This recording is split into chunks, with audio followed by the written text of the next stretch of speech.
We're finally here, folks. You are watching the PUBG Mobile South Asia Championship 23 Spring Split.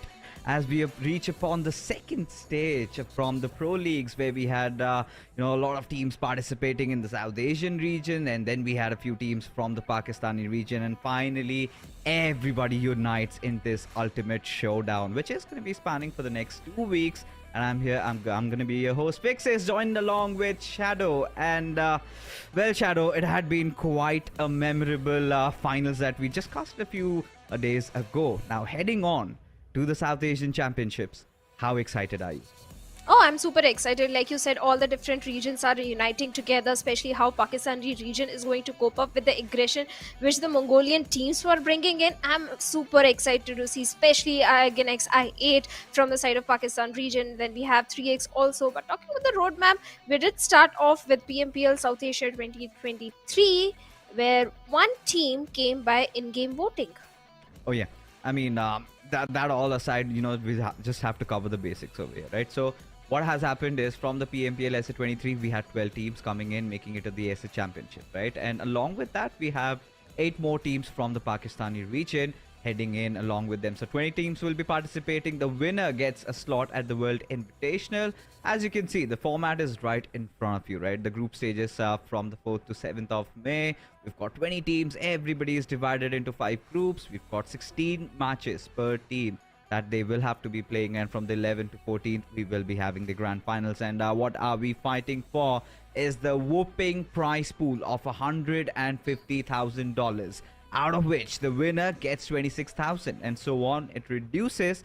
And we also do have $1,000 set aside for the MVP as well.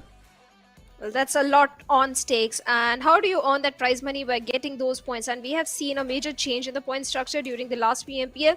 So yes, definitely the first place is going to get 10 points, second gets 6 points, third gets 5 points, and keep on reducing. The main thing is the aggression, because for every elimination you are going to get 1 point each.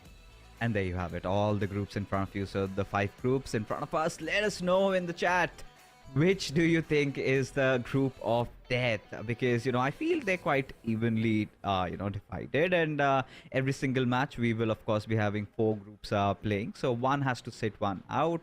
But yes, I mean, Stalwart, they've had such an amazing run. And then you bring in Aegon I8 also. I really want to see these big dogs going up against each other. Can't really rule out MABETEX or even for Medical Vibes. They're also amazing.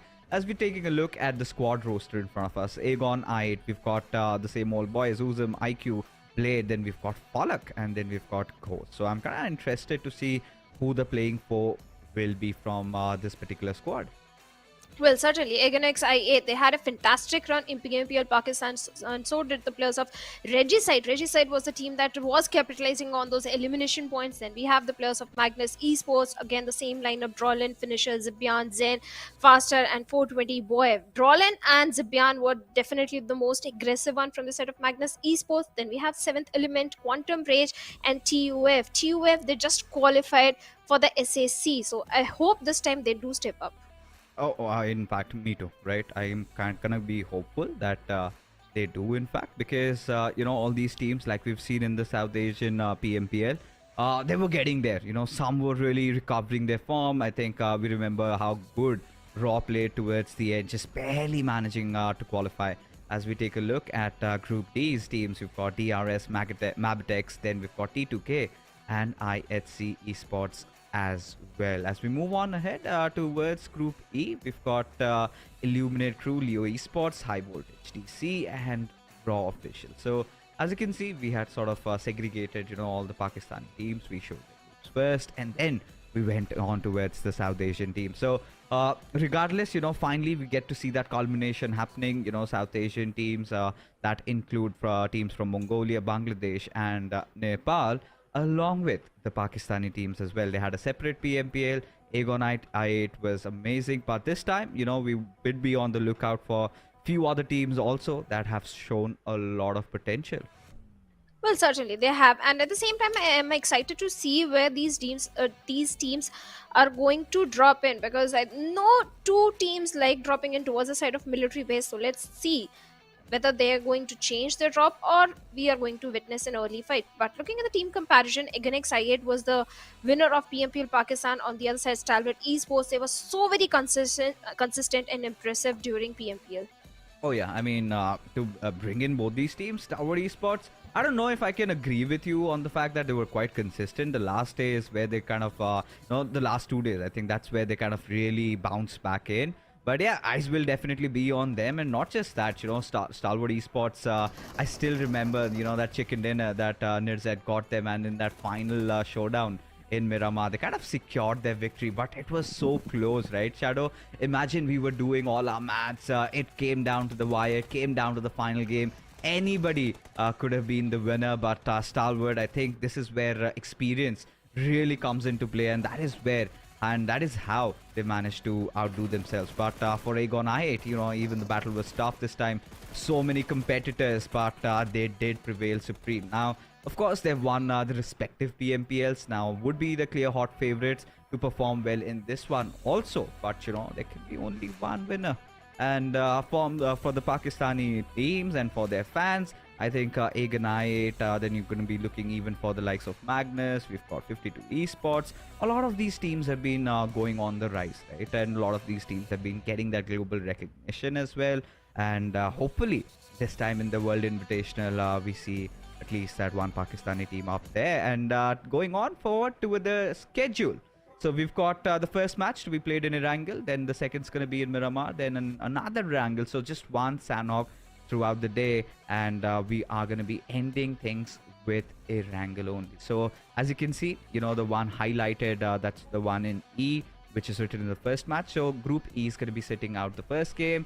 Then in the next one, we have got Group D sitting it out. And when we move on to the third, we've got Group C sitting out, and so on forth. Well, definitely. We have 3 Erangels. That means the OG map, which every team is so familiar with. They know the geography of Erangel so very well. So, yes, this is a great chance to have a very good head start, good momentum on the day number 1 itself. Because Erangel, definitely, you are going to play your best game.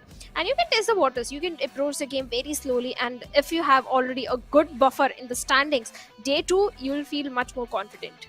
Oh, you certainly will be. I mean, that kind of just calms down your nerves, because group stages you're going in, and initially it's going to be about just heading on to charter the different waters that we have. What are we going to expect and what not to? What I'm going to be expecting is a drop clash, right? Right at the military base. It's going to be for medical vibes. And Aegon I8, I do not know what if any of the team has kind of decided to take the higher road and go somewhere else. But before we have things started, I think it's a perfect time. We can make a few predictions, just hope that it's right. And along with us, you can do that as well. So I'm going to start off with Shadow, as always. Shadow, tell me, who do you think is going to take this in the bag?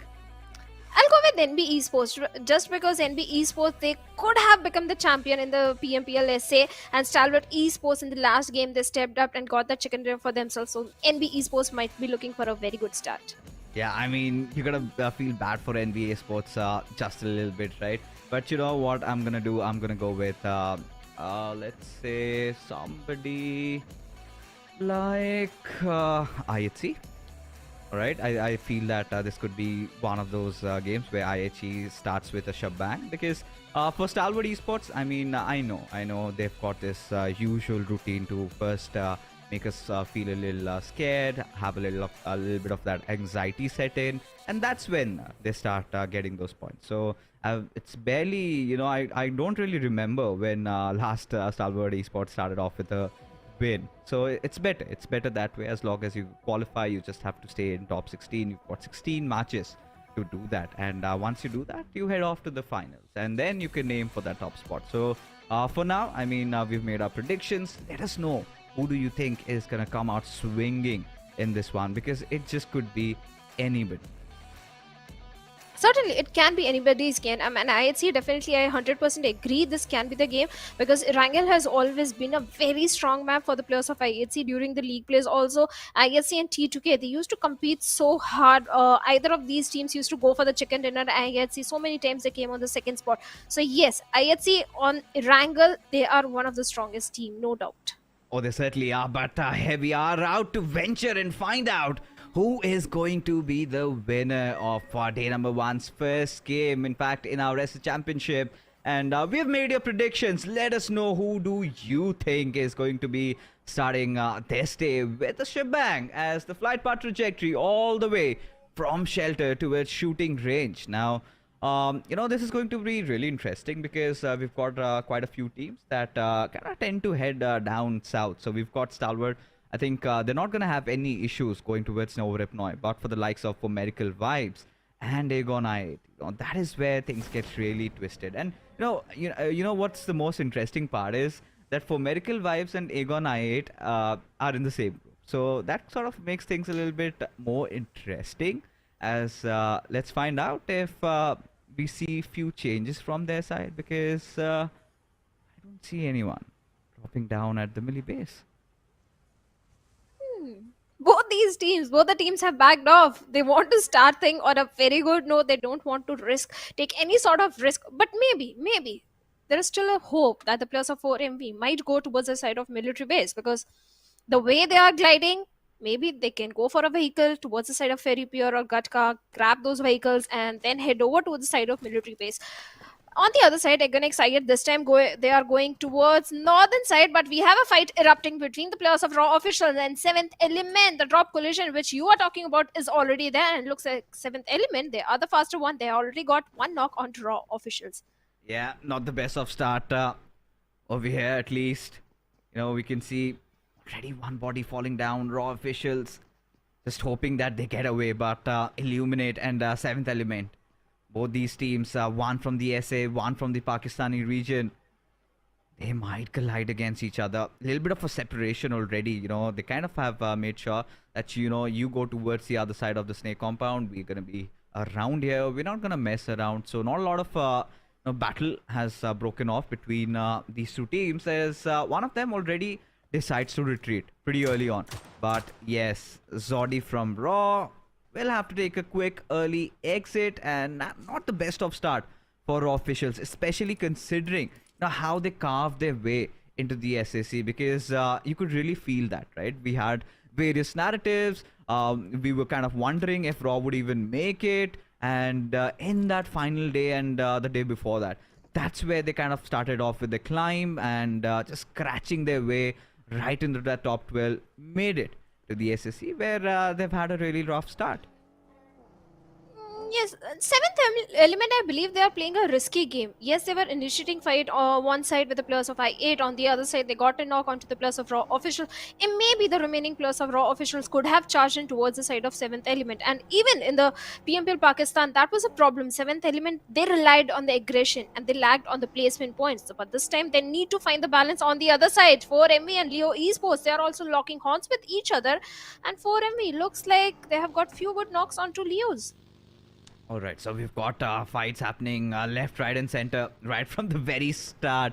And alright, so two players have already fallen down, and there you go. The second one also goes down as well. So for Medical Vibes, I think I'm not really surprised seeing what they're doing right now.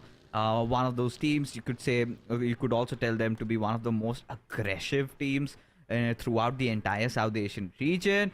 But, the aggression did not last long, because at a point, teams kind of figured out what they were up to. And for Medical Vibes, kind of ran out of gas towards the grand finals, right? And, they had such a good run during the league stages of the PMPL SA. But things did not work out in their favor. I mean, there were a few good games. I think they still also managed to get one or two chicken dinners. But that was pretty much it. Now, Magnus Esports, they're another one of my favorites from the Pakistan region, right? When you're looking at Zen, Zipion, Trollin, and you've got a new player in the form of Fast 20. So kind of interested to see how he performs. But we also have Quantum Rage and SKYLIGHTZ Gaming locking horns around Yasnaya Pollyanna. And we're going to head soon into that fight. But right now, what Raw is doing, they're just trying to escape from the clutches of the other teams. But little did they know that it's Leo in front of them, who have already lost out on two of their players. Leo Esports, one of the most unpredictable team in the South Asian region, because Leo Esports, one game they do shine, the second game they start falling, and this time they are not up to a good start. On the other side, SKYLIGHTZ Gaming, well, Quantum Rage, they have found one knock onto them. might be looking for the confirmation. All these fights are happening because of very first circle, because you have the circle towards a complete southern side, towards military base. So early rotations are coming in, but Leo Esports, they need to be very cautious. And SKYLIGHTZ Gaming, Mafia Ninja has also been taken down by Goku of Quantum Rage. And Quantum Rage, they do have an upper hand. All this commotion is happening towards the side of Yasnaya. But SKYLIGHTZ Gaming, in no time, they have found a revival onto AJ, but Mafia Ninja still bleeding. Now they need to be careful of the rotation coming from the side of Senior. And Halsey and these grenades can be so very deadly fixes for SKYLIGHTZ. Oh, yeah. I mean, they're kind of pinned right now. AJ, he's got his position compromised. The nade being flung over at his direction. But Quantum Rage, they exactly know where to attack. But no fear.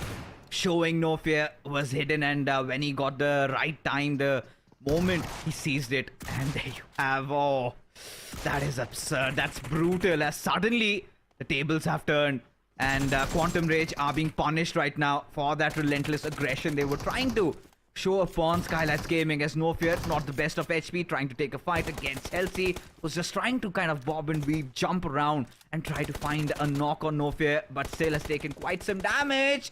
And there you have it. Just a knock there. Trade did not come through. As a matter of fact, Goku makes it in time just to save his teammate Halsey. But in the process of doing so, Shadow, they lost out on 2 of their players. I do not know if that could have been avoided, but right now we're another fight.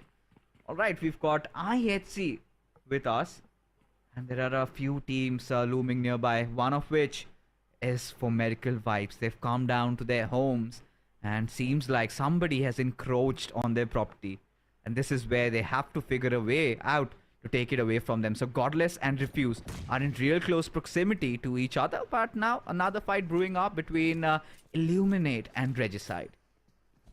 And Regicide, they've already lost onto Avenger. They don't have the numbers advantage, but Noki finds a beautiful knock onto Sky, who was trying to regroup with his teammates, and Nova X's position has also been compromised, but Noki needs to be a bit cautious as Viper comes in with an AKM. Beautifully takes him down, but the retaliation trade is already there. Viper is down. Waz is trying to retaliate, get the confirmation. Now only 2 men remaining. Roshan from that broken wall takes another man down from the side of IA. That is going to be Warface. That means Nova X is in some real trouble. And I believe he doesn't have enough medkits or first aid in his hands. There is no chance he can go for the rescue mission onto his fallen comrades. And Waz with the grenade might be looking for that last confirmation onto the last player of I8. Already Regicide going for the revivals onto the fallen comrades. And Noki is again back on his feet. He needs to patch himself up as soon as possible. But somewhere else on the map, IHC and 4MB are also going up against each other. But Regicide, what a beautiful angle. Through the windows, Roshan takes the last man. And I8 have been eliminated from the lobby. You know, nice anticipation from the boys from Regicide. I really do not know how this fight suddenly erupted, because, you know, right from the get-go, we are seeing fights happening all over the place. As we take a look at IHC just getting clobbered down. It's for Medical Vibes that are getting over them, as one of their players is being knocked down. But I'm pretty sure he's going to get back up on his feet, as IHC have already lost out on 2 of their players. So not really the best of start. You know, initially decided just to go around a military base, but decided and figured out that was not the right choice, maybe, because Demo still trying to fight it out along with Apex, as now the backup does arrive, and this is where things can go south for Demo if he is not watchful, as he needs to take some cover, needs to find Zol and make sure that he buys enough time for his teammates to kind of regroup and then maybe try and initiate a fight. But for Medical Vibe showing no intention of backing off, as Demo just finds one as the trade comes in, as for Medical Vibes just taking over this place as the last surviving member. Zol remains, and he decides to kind of dash away from here, but especially when you've got Doc around, that is not going to be possible. And suddenly we witness NB Esports. They've been dealt with. What happened to them? Well, TUF happened. They locked horns with a plus of TUF, and TUF annihilated the entirety of NB Esports. But right now, Zoil is a crosshair of Doc over there. And from the moving vehicle, he has been taken down. And IHC, they have been eliminated. And 4MP, they have the entire control of the military base island and got defeat points in their hands. 6 defeat points, already looking very strong. Even the circle fixers this time is favoring the players of 4MB. This is their home ground. This is their territory. They ought to perform really good in this one. Maybe they can go ahead and get a chicken dinner for themselves. On the other side, Raw officials and Leo, they are still in the close proximity. Oh yeah, especially both these teams after having a little bit of a rough start, I think have managed to kind of just calm down, stable things around, and they realize that it's better not to move away from your compound. You've got a good position inside the circle, especially if a zone is down south and it's further shifted down south. This is where I think they could be around the epicenter of the circle. And a lot of these teams would be coming, barging at their doors, knocking, trying to, contest for this territory. And that is where I guess raw officials will have to win those fights, especially when you are a three-man squad. It's better to always stay on that back foot, right? It's you do not really have to force out any fights unless and until it's absolutely necessary.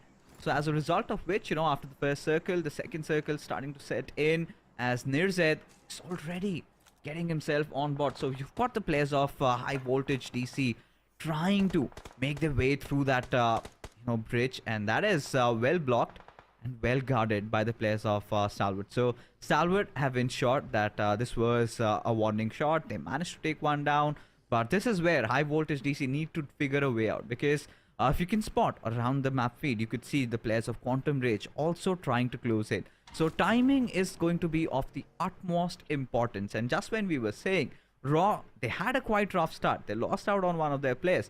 But right now, they are situated at the best spot inside the map. What they need to do at this point, Shadow, is hold on to their dear life and just hope that all these teams just trying to get in close, they get eliminated, they just vanish somewhere else, so that they could enjoy, some points in their names. As seventh element, Tokusaurus getting the better out of action, as he won't survive even for a second when the trades are finally seeming to come through for Stalwart Esports. And I see so very close to the player of 7th element, and he has no idea, but I see he has his eyes somewhere else onto the another player. And 7th element, they are in some trouble, but I see it needs to be a bit cautious about the position of Talkers over there. And 4MV doing a beautiful third party, and 7th element, finally the player steps in and takes down Tops over there. And now instant confirmation will be coming in, but can he save his fallen teammates? Can he save his teammates? Because they are in a sandwich situation where the players of 4MV are already closing in east with the vehicle, close in the distance, looking for the confirmation. Apex is also there, and now there is no chance that 7th element can survive this situation, and they have been eliminated. And looks like 4MV, they are going up against the players of Stalwart Esports, with Zed might be looking for some good knocks, but unfortunately 4MV, they do have good cover, hard cover for themselves.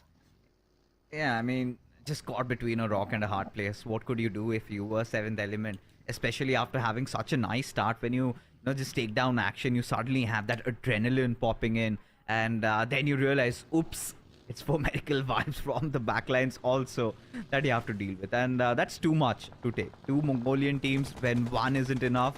So, yeah, I mean, 7th element just falling down on their knees, as now Team TUF, I think, would want some revenge for their Pakistani comrades, as they decide to fire a few pot shots at the players of Stalwart, but Stalwart seem to, just scot away from danger. At this point, how the circle's kind of forming through, we see a lot of these teams kind of trying to find some covers around those edges, around those cliffs, right? This is where, they feel the most safest. Aegon I8 has already done that. We could see Leo already just across the harbor. They kind of, well located along with that T2K as well.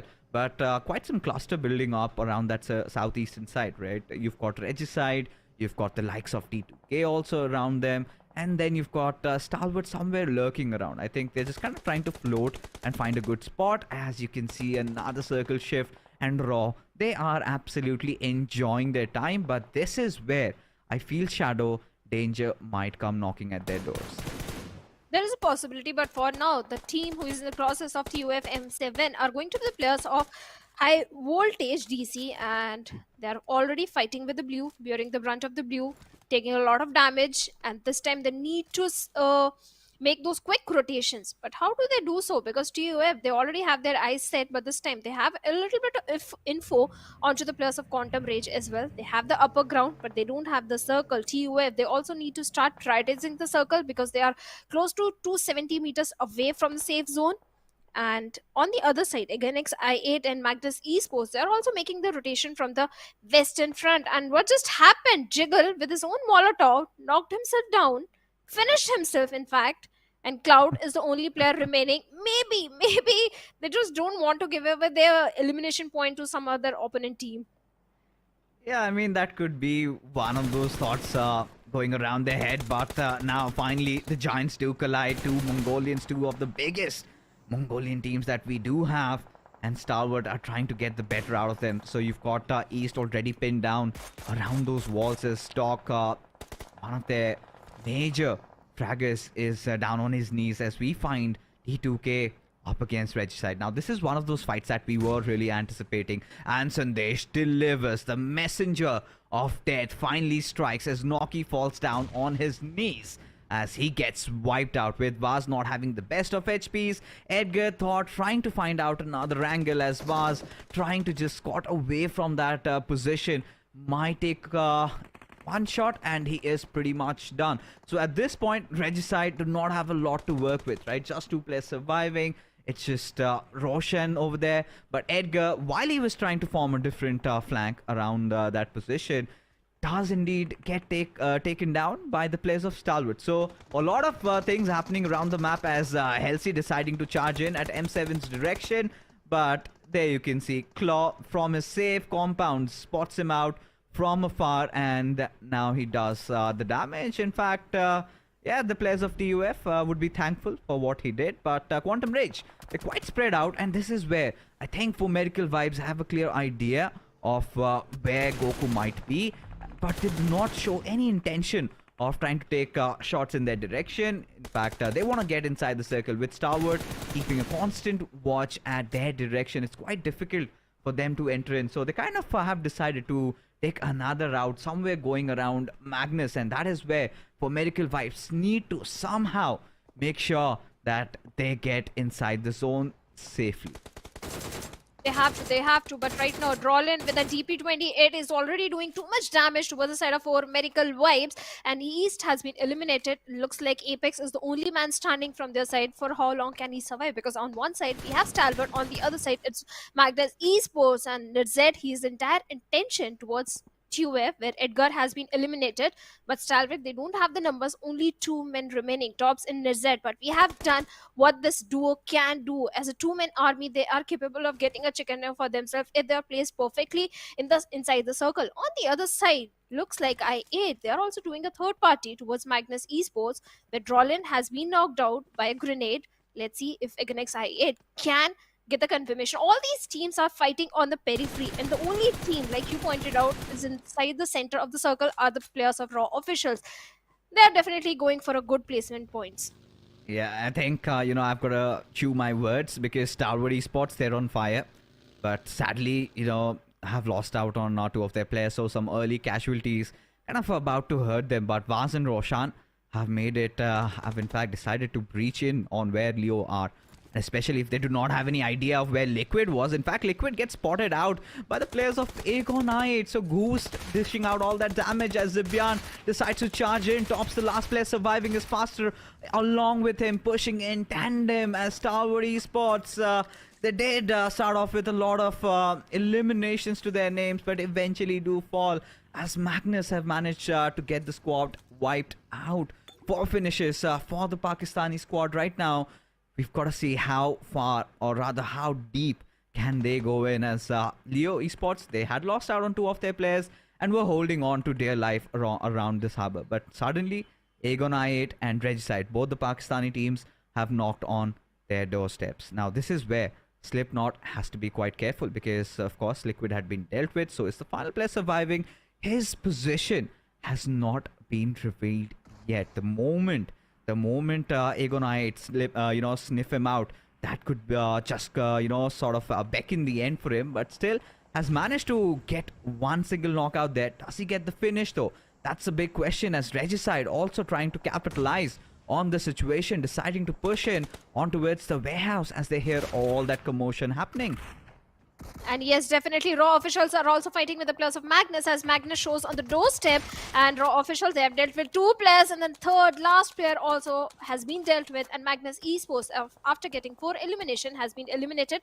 And Raw officials, they still have the center control and a good compound to their name. They do have a perfect position. 6 teams, 16 players still remaining, where EO Esports, they're left with only 1 player.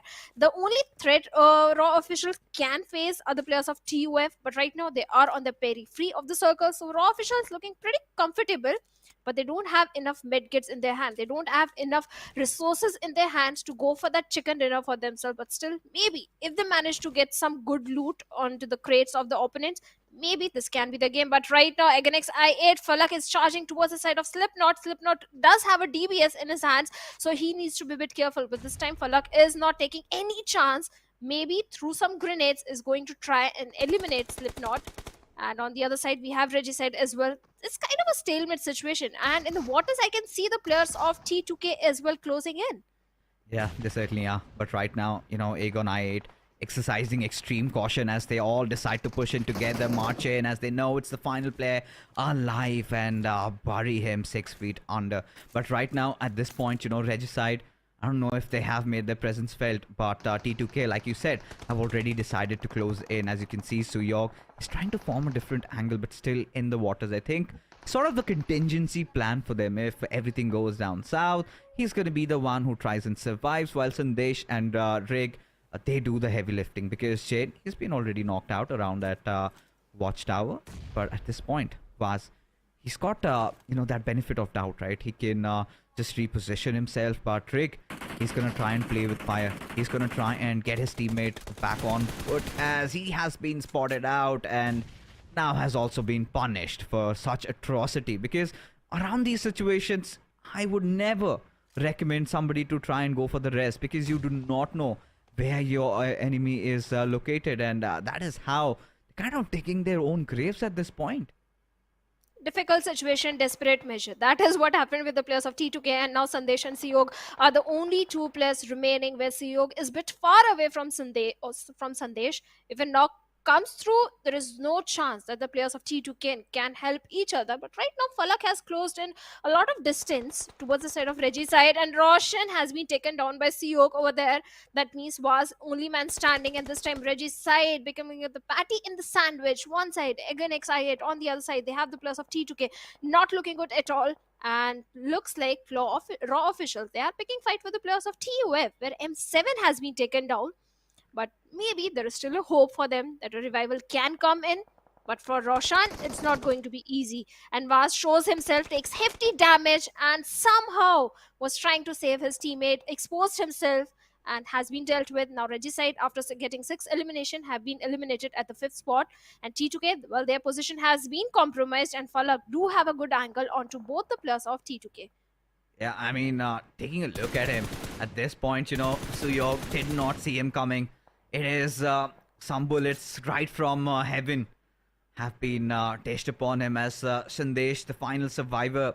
T2K, all they could do was come down to this moment, as Aegon I8 fighting for complete control over this harbor area, as Sandesh does manage to take one of those players down, but he's on real low HP, as Sandesh still trying to keep himself alive, where Aegon I8 have decided to take that safer recourse, right? First initiate that revival on one of your teammates, and then maybe go after him, as Falak is trying to provide cover fire from up top. And at this point, Sandesh, what does he do? Where does he go? As he's managed to take down Falak. Now they do not have to worry about threat from above, right? Now he can have his entire attention focused on Ghost and IQ, as still, Sandesh fighting till death, already has dished some massive amount of damage, has taken down 1 player. But that's all he's gonna get, as IQ managing to seal things off from here. But from now onwards, Claw from Raw and all their teammates are gonna march in on towards the compounds. They know right now the iron is hot. This is the perfect time to strike, and that is exactly what they have decided to do. But before they do anything at all, Ghost just gets back to his life and instantly takes 1 player down, as Kansha needs to be really careful, as Aegon I8 trying to revive the remainder of their teammates. Yes, they are going for the revival, but against IA, they still have an upper edge. They do have majority of the control of the circle on the other side. Raw officials, let's see what's going to happen. Yes, yet a Uta down on the ground, on his knees. On the other side, Claw might be going for the rescue mission onto Yeta Uta, and IQ is trying to have some higher ground onto the players of Raw official and provide that information to Ghost, who is already aggressing, but from the backlines, one player. The way the players of Raw officials are surrounding the players of I8 looks like Raw officials can take this fight and win this one, but IQ finds a perfect knock onto Claw over there. Yeta Uta still bleeding. That means Kancha is the only man standing. A 1v3 situation, and Falak with the DBS going for a close frontal battle. Can he take him down? Already taken a hefty HP out of him and finally shuts him down. And Team Against I8 get the winner chicken dinner for themselves in the very first game. Oh yeah, and this is what they had come in for, right? The winner chicken dinner comes through. Aegon I, the Pakistani team, the winners of PMPL Pakistan, have swung in once again. Really nice coordination between the players was all necessity, was important in those final few moments, especially, you know, when questions are going to be raised at Raw officials deciding to charge in on their compounds, especially considering the fact that there was, well, no need to do so. They were inside the zone, but what a game it was.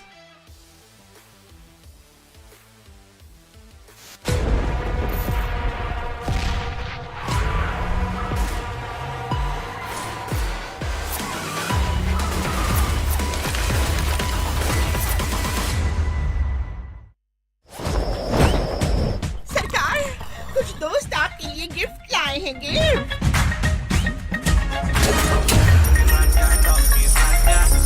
अरे वाह! आजाद नगरी donkey राजा तो बस हमारा शाही लिबास PUBG mobile पे पहन लिया जाए। सिर्फ पबजी मोबाइल पर।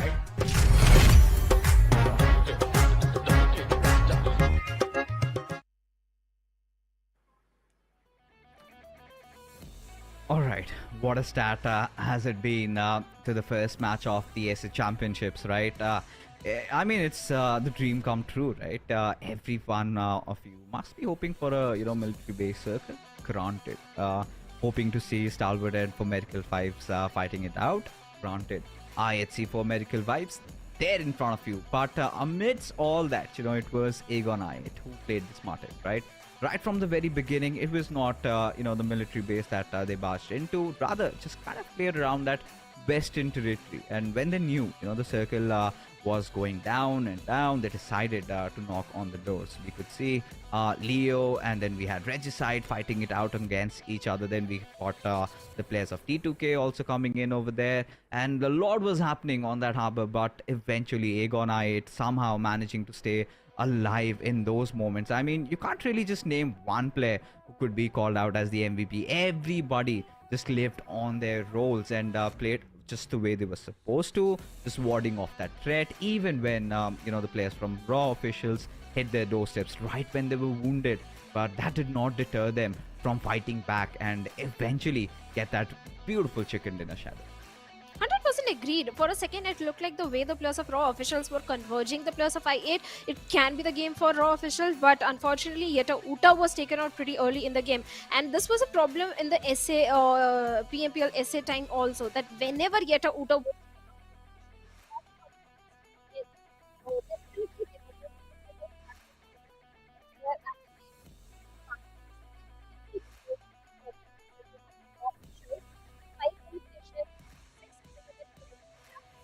All right. I mean, yeah, of course, Claw has to be one of those players, right? I think the way they were kind of performing over there, right? Especially when they were holding on to their life, right? That one compound, and they were just waiting and waiting and waiting, and then eventually, when the time was right, he struck in 5 eliminations for this lad, and yeah, props to Vaz also, but Falak, I think he's one of those, renowned faces that we have not, gone on to know and love, and seems like he's gravity. And 4 eliminations for this lad has joined Aegon I8, and then you've got Doc also from For Medical Vibes playing pretty well. Starts off with 2 of those picks from for Medical Vibes, and then Sandesh. I loved what he did initially against Regicide, but then they had to sort of fall down, but still made it there considering how much damage numbers he had dealt.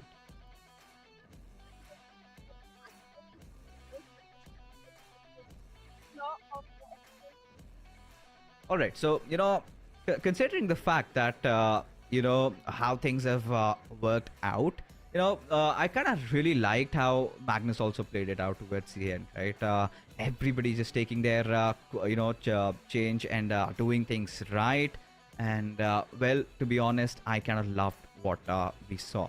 So Aegon I8, I mean, this is one of those teams that performed really well. And yeah, taking a look at the match rankings, we've got Aegon I8, considering they got that first position, those 9 elimination points, 19 points is what they have secured. Now heading on to the second spot, Raw Officials, despite having quite a rough start, they recovered pretty well. And look at For Medical Vibes, they might not have even a single placement point, but they're still sitting at 9 overall points pertaining to the eliminations that they have secured for themselves. So I guess a really tough start for the other big Mongolian teams like IHC, NB Esports. I mean, this is one of those primary reasons why I avoid from making any predictions. But yes, Highvoltage not having the best of starts either. Illuminate, SKYLIGHTZ, everyone off to a rough one. Seventh Element, they were looking really good, looking really strong, till the point they had to face against the two colossal titans from Mongolia, and that is Stalwart and For Medical Vibes. So yeah, things did not work out, but quick look at the highlights. We had Quantum Rage dealing with DRS Gaming, but eventually they kind of also lost on their numbers. The players from Raw really did a good job, but this is where Sandesh, he did everything at his disposal that he could have possibly done. But I hope, Shadow is back with us. A little bit of those technical issues, and yes, she's there, loud and fine. Yes, definitely. Finally, I hope the issue has been fixed. Very sorry for that. But yes, Raw Officials, they were looking so very strong. From the very start, they had the center control for themselves. But I forgot that the military base island is also the home ground for the players of Against IA. They're so familiar. They know how to rotate, which angles to hold on. They're so familiar with that terrain and that area. So yes, it was I8's game. But yes, Pakistani teams, they are stepping up. And now is the time when Mongolians team need to worry, because this time Against IA, they changed the drop location, but maybe towards the later stages we can see 4ME and IA dropping it towards military base when IA was looking stronger. Oh yeah, I mean, considering the fact that none of these teams decided to go down south, initially we could see Aegon I8 also opting for a different drop location, and then we also have For Medical Vibes. They kind of carved their way through from Gatka, I believe. That's where they got a few picks here and there. But right now, folks, we're going to be heading into the second match of the evening. That is going to be in Miramar, and now we've got the teams from Group D sitting this one out. So we're not going to see SKYLIGHTZ Gaming, Train to Kill, Regicide and Magnus. In fact, now Group E is going to make their way in. So we've got a little bit of DRS, MABETEX, 3X Esports and 52 Esports joining the fray. Now heading to Miramar, this is one of my favorite maps. I'm pretty sure a lot of the Nepali teams and well, even the Mongolians and the Pakistanis love it, especially when you have you talk about Pakistanis also in the fray. They kind of have this thing with Miramar. So yeah, I mean, of course we ruined the first prediction. Now time to ruin the second one also. So Shadow, who do you think is gonna get the chicken dinner? MABETEX Esports, because they do perform really good in the map of Miramar. Miramar is one of their strongest map, so let's ruin the game for MABETEX Esports. All right, so that's what you're doing, right? Since you've gone with a team from Group E, I'd also like to stick with the tradition. I'll go with DRS on this one. I want to see what this team has to offer, especially after the accolades they collected after placing second in the global championships, and that was one of the iconic moments I think South Asian region witnessed, because none of these teams could ever dig in so deep, right? We had top threes, but yeah, getting that second spot certainly feels special. But ever since that had happened, we kind of saw the players kind of losing out on that little bit of that edge that we kind of saw them doing last time, because DRS is one of those teams that likes to take things quite steadily. They're not the ones who kind of rush in blind folded into a fight. They focus primarily on their rotations, and Miramar is one of those games that encourages that exactly. So quite interested. The first game, that was quite fast. We could see action happening everywhere, every single moment. There is a certain team fighting it out against the other, and there were teams that were trying to just stay inside their houses, not cause a lot of troubles. Eventually a few teams decided to barge in on them, especially when I'm talking about is Raw, because after losing out on Zodi, I think that was such a nice recovery from their side. Well, it was, but later on, in the final few moments when Yeta Uto was taken out, that gave them a bit of the difficulty. But other than that, I think the primary reason for so many initial fights happening was the circle, second the drop collisions that was happening, the rotations were being cut off because these teams are playing against each other for the first time.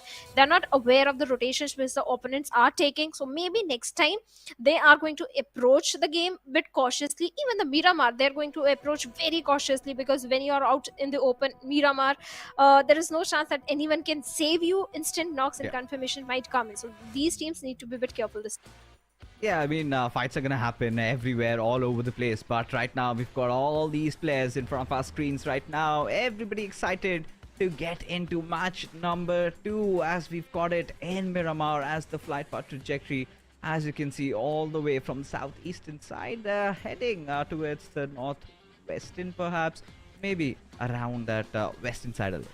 But regardless, it is going to be one banger of a game. And let us know, folks, who do you think is going to take this one home? I mean, we are pretty pathetic with our predictions, but you aren't, right? And a few of them might get it right. There's nothing to win, but yes, some personal bragging rights. If you can see through the future, then that's going to be even better. But yes, from Puerto Paraiso towards El Pozo is very chartered towards. I don't think most of these teams are going to have any trouble getting down to their drop locations. And this time there is a change in drop location. Magnus Esports, instead of going towards the side of Kempu, they are heading somewhere towards south. With the players of I8, well, they are finding their home, going for their home ground towards Los Leones. 4MV, we know they tend to go towards the side of Chumacera, but it looks like there is a drop collision happening towards Impala, where the players of Econex I8 are there, and one more team is also there. So maybe towards Impala, we are going to see the first blood situation brewing up. On the other side, SKYLIGHTZ Gaming tends to go towards the northern side, towards the side of La Cobreria, and that is where they are heading. But this time, the circle again favoring the players of 4MV. We have a western circle. Oh, we certainly do. And this is, I think, what we kind of looking forward to, because kind of a little bit of a shift towards the southern areas this time around, right? And the one team that kind of drops around, let's say Chumacera, I think for medical vibes, loves to call it home, as we've got 52 esports playing the first game and just hovering around that spot. So Monte Nuevo is going to be pretty much taken on by IHC, but look at that traffic around Hacienda del Patron and San Martin. So many teams in the nearby fray. You've got DRS, you've got Seventh Element, you've got Quantum Rage, and also the players of Leo. So that's going to be interesting to see how this entire thing just comes down. Let's see how it comes down. And 3x Esports, talking about this team also, the last time I casted Pakistan region, 3x Esports, that time they were performing really good in the map of Miramar, and this time also they were placed I think second or third spot in the finals. So yes, 3x Esports is also one of the team that we need to look out for. But in this kind of circle, IHC, they can perform really good. And it is TUF against the players of Aganex I8 in Impala. TUF last game also not so very good, but Aganex I8, well, they are looking very confident.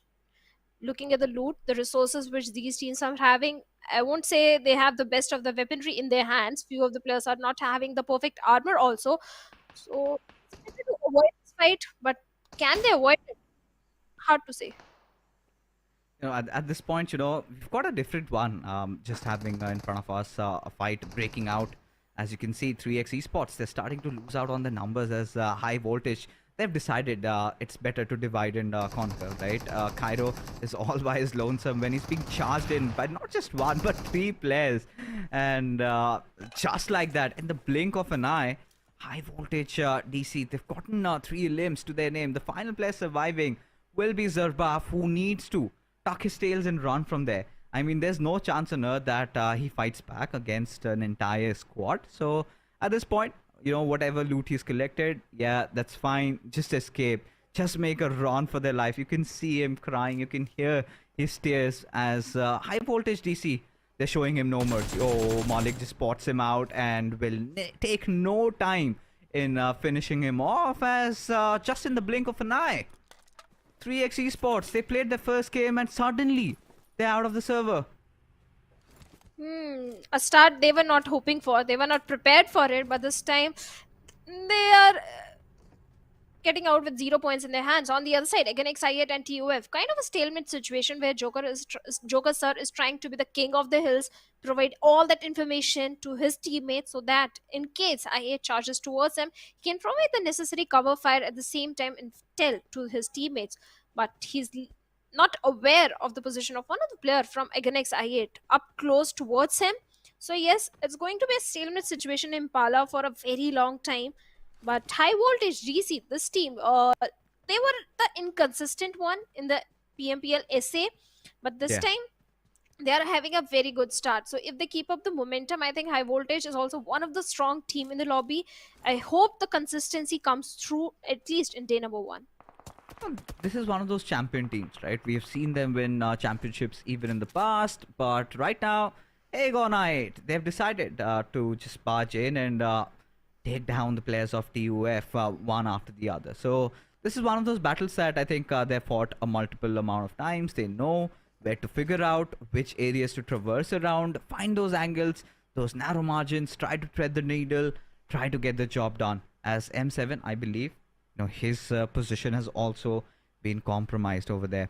Thor just hiding in the church, and how long can he be safe? Because IQ, the best of weapons, you know, from this range, you would want to have something like an M4 or maybe even a mini.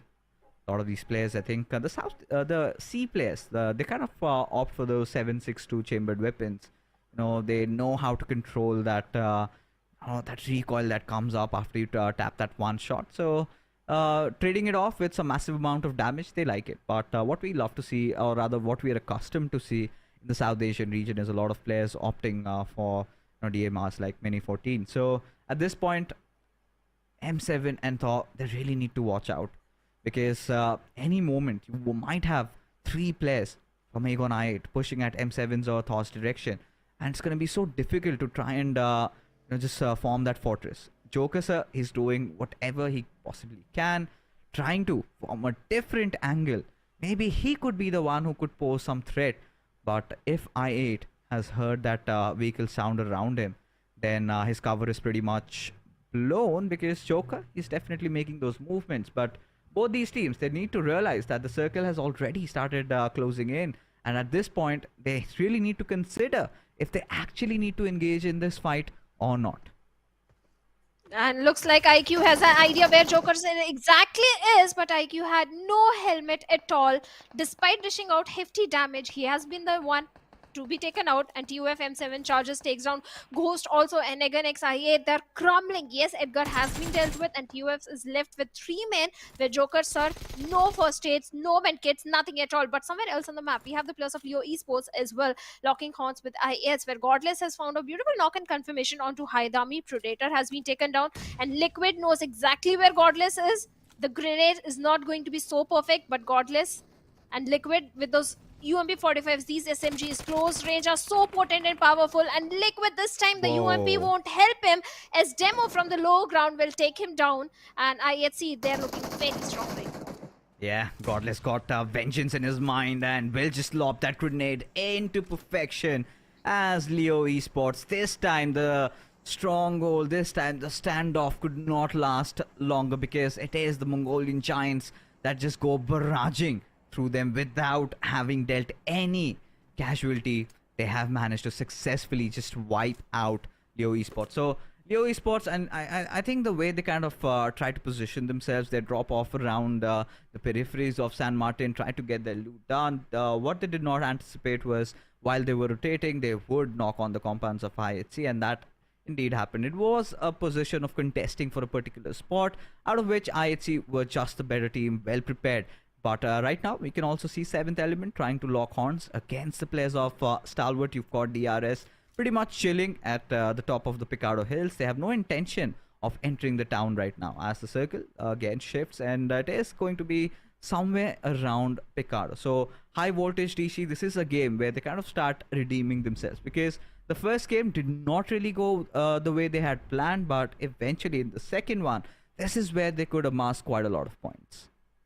They can, but again, XI8, what is happening? They're falling right now, Fixes. They're so far away from the circle. Even if they manage to escape from the clutches of TUF, there is no chance they can make it inside the circle, because last I saw, they were not having enough medkits and first aids in their hands. Even the bandages were not there. But for MV, they're trying to have the potential dominant control from the southern end. They need to be cautious about from the players of I8, because I8 is also making a similar rotation where 52 they can keep both these teams. Falak, he's bleeding out. Who's the only man standing? And I don't see any vehicle onto the players of I8. On the other side, TUF Thor with this vehicle is trying to regroup with his teammates so that he can start his journey ahead inside the circle. But no, that's not the case. He's looking for the players, hunting for the players of Ekenix I8. Is that the case, Fixes? He's counted. No. Yeah, I think he just wants to get away from there. I think the primary objective right now for both these teams would be to try to get inside the circle first, then think of anything else, because that is one of those fights they really never intended on taking, but were kind of sort of forced down to. But IHC, after having a really good start into the game, this is where I think they would be looking forward to get a few more limbs to their names and just keep racking up those LM points, because this is something that for Medical Vibes really thrive under, because this they're one of those teams. They might not have even a single position point, but they kind of make up for that with sufficient number of eliminations to their names. But DRS spotting out the players of Quantum Rage. Goku, he's been dealt with. Killer YT, he just lives up to his name, and he does exactly that, as IHC and Stalwart just hovering around each other.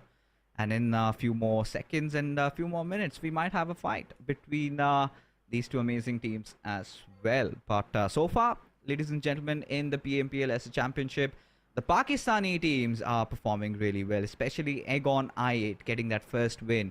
Chicken dinner as Yetauta spots out East and takes him down. This is where I think, for Medical Vibes, sometimes kind of head in, with their eyes closed and, get caught off guard and get picked off. So this is one of those things that they really need to work out on, especially now considering the fact that the circle has gone away from them. Raw officials and for Medical Vibes both have to get inside the zone, with for Medical Vibes having to hold on a little bit longer because they need to get the revive on their teammate.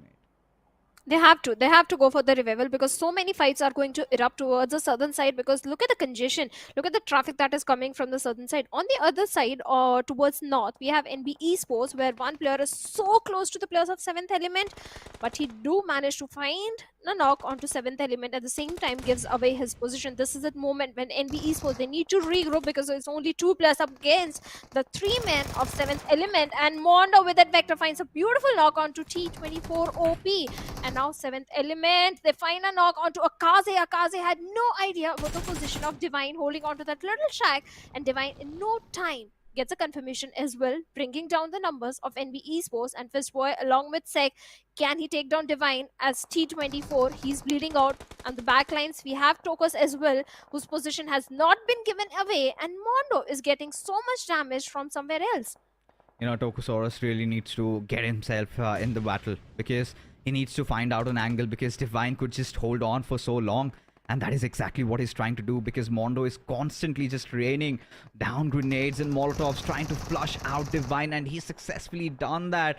And Mondo gets another knock, as Fistboy also will be joining the fray along with him, as 7th Element just drop down on their numbers.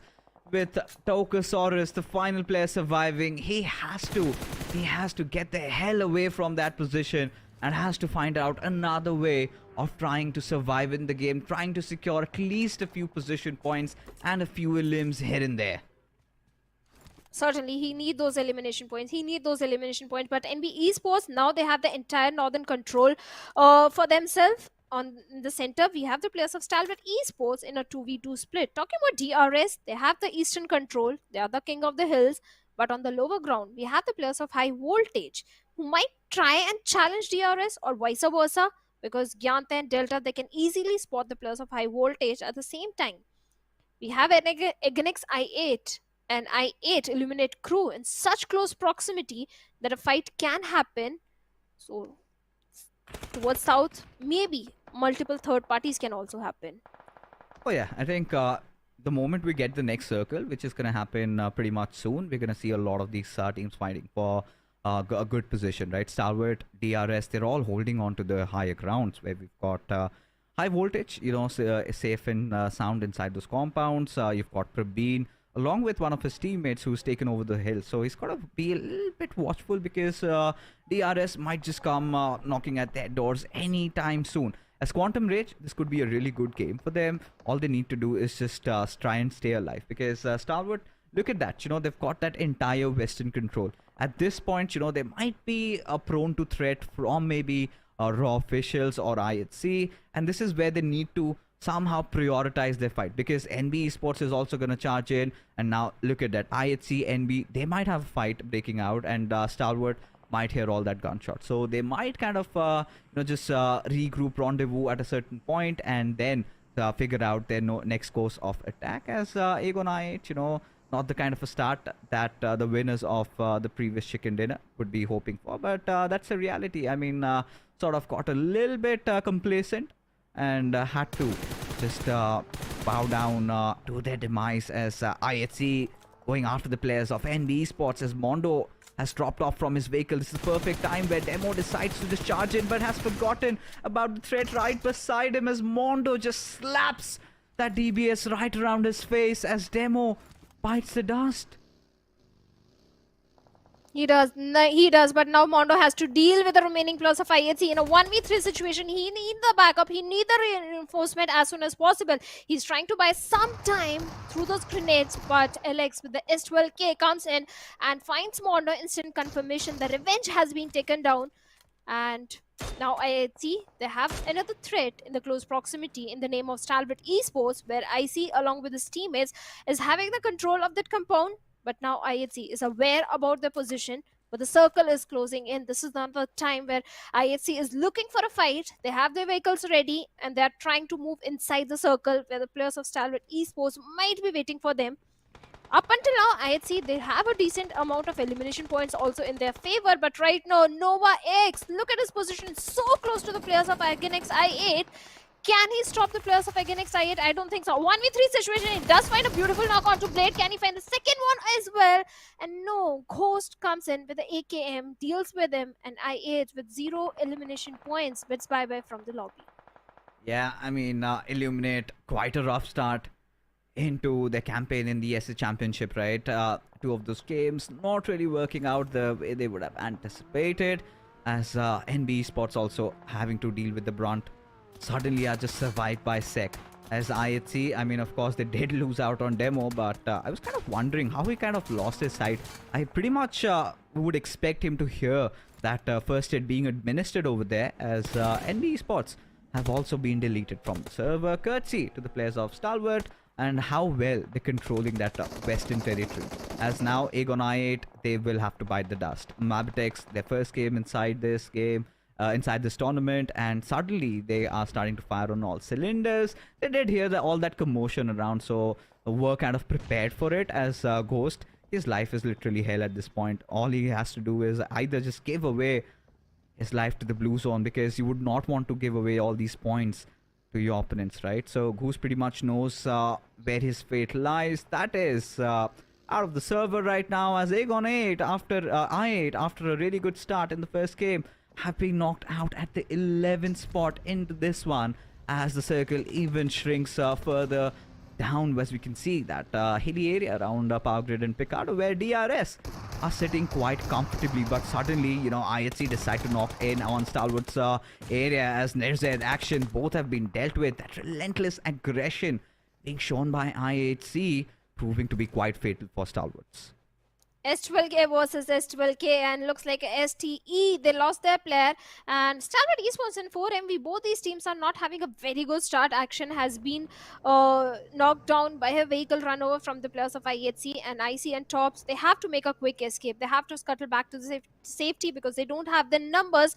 But IHC, will they allow to do so? I don't think so. IC is ready with the grenade to create some kind of opening. He's not giving any kind of sound cue. He wants to take the players of IHC by surprise, and it certainly do so by taking down Alex over there.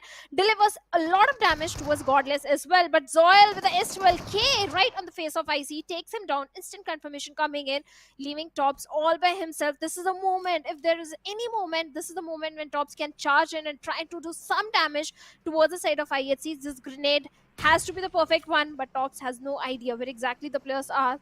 And now there was enough time to go for the rescue mission onto Alex. He's again back on his feet.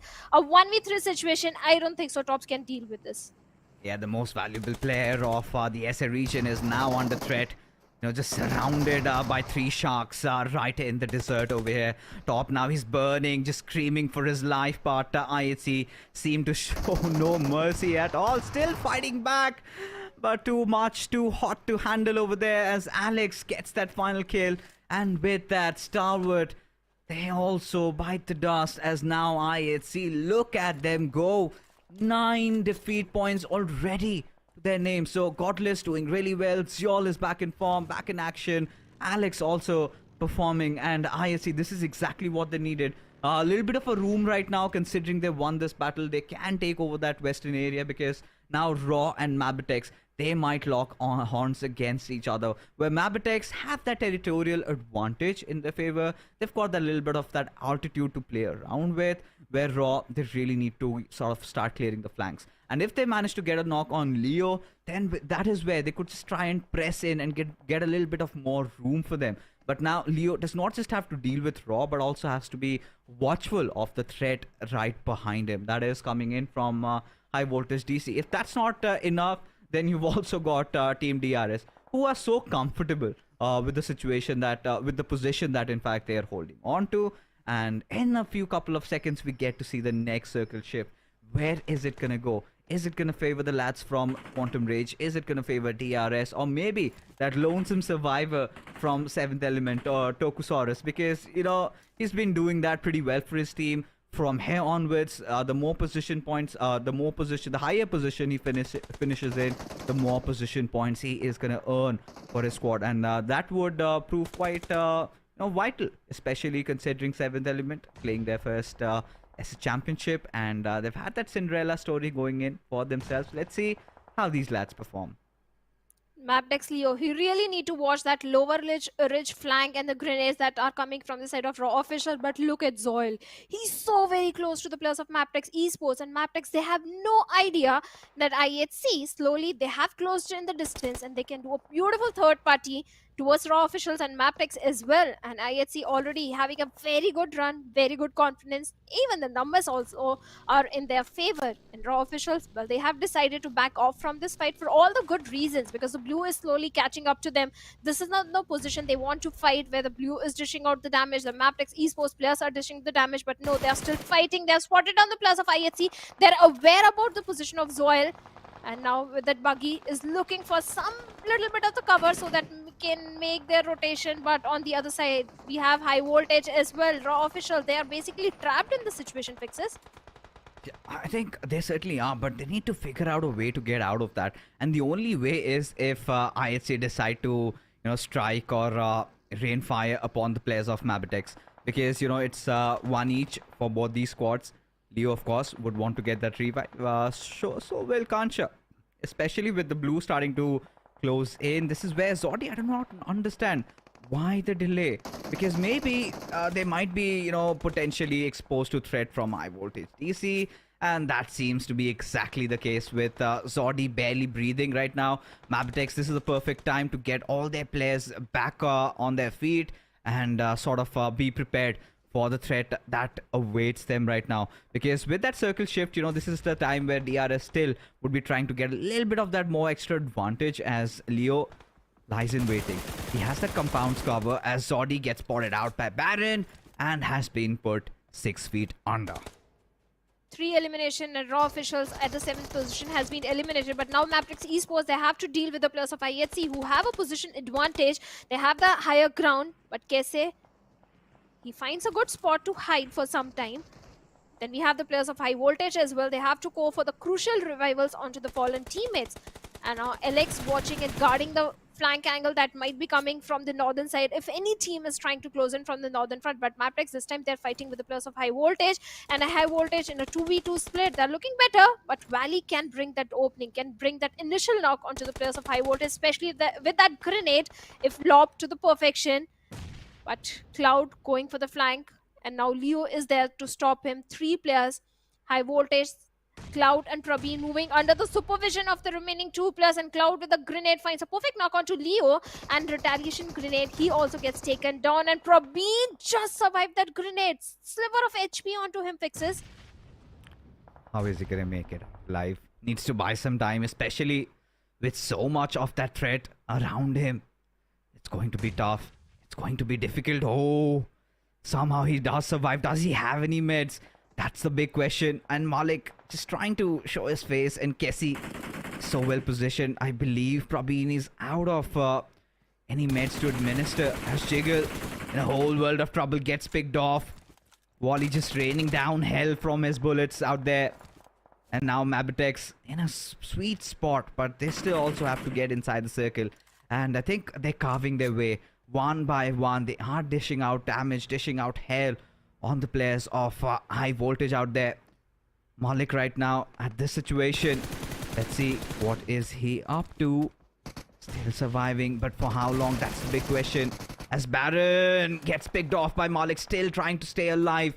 Prabeen, there you can see no meds on this lad, as now from the backlines you've got DRS trying to completely sabotage all their intentions right now. But Prabeen being relentless as ever, he's got to be scared. He has to be watchful because he's got threat. He's kind of sandwiched between 2 teams. One side we've got MABETEX, on the other we've got DRS. And Prabeen on a sliver of HP. He doesn't have enough first hits, and finally a grenade comes in and takes Prabeen down, and Valley, beautiful grenade. And now MABETEX Esports, they have to prioritize the circle, they have to prioritize the rotation, but DRS, they are waiting for the players of MABETEX Esports. They do find a good spot for themselves, but they need to watch their 6, because from Blacklines, Godless can do a lot of damage, and Casey is aware about the position of Godless over there. DRS being the silent ones, playing with the circle, playing with a good position, and only 5 teams remaining. This is the moment that when the players of DRS can start chiming in, and looks like they're already charging or maybe slowly moving towards the players of MABETEX Esports. But MABETEX, being the aggressive ones, they are raining death and destruction everywhere. 8 defeat points already in their favor, and all the 4 players alive, they're looking very strong. But they need to deal with Malik, because Malik is hiding. He's not giving any kind of sound cue, but the smokes are definitely giving away his position to the players of DRS, where Rules is moving forward and lobbing some grenades towards him. Sooner or later, Malik will go down. But right now, Quantum Rage, by taking down the players of IHC with those grenades, is looking for a potential dominant control from the northern front. And IHC, well, they are falling down. Yeah, falling down right across the hill, and have fallen down to their misery as Quantum Rage. They had been ever so patient, and when the time was right, they decided to fight and win it around. Now, DRS Gaming, this is where they really thrive, right? They understand the situation.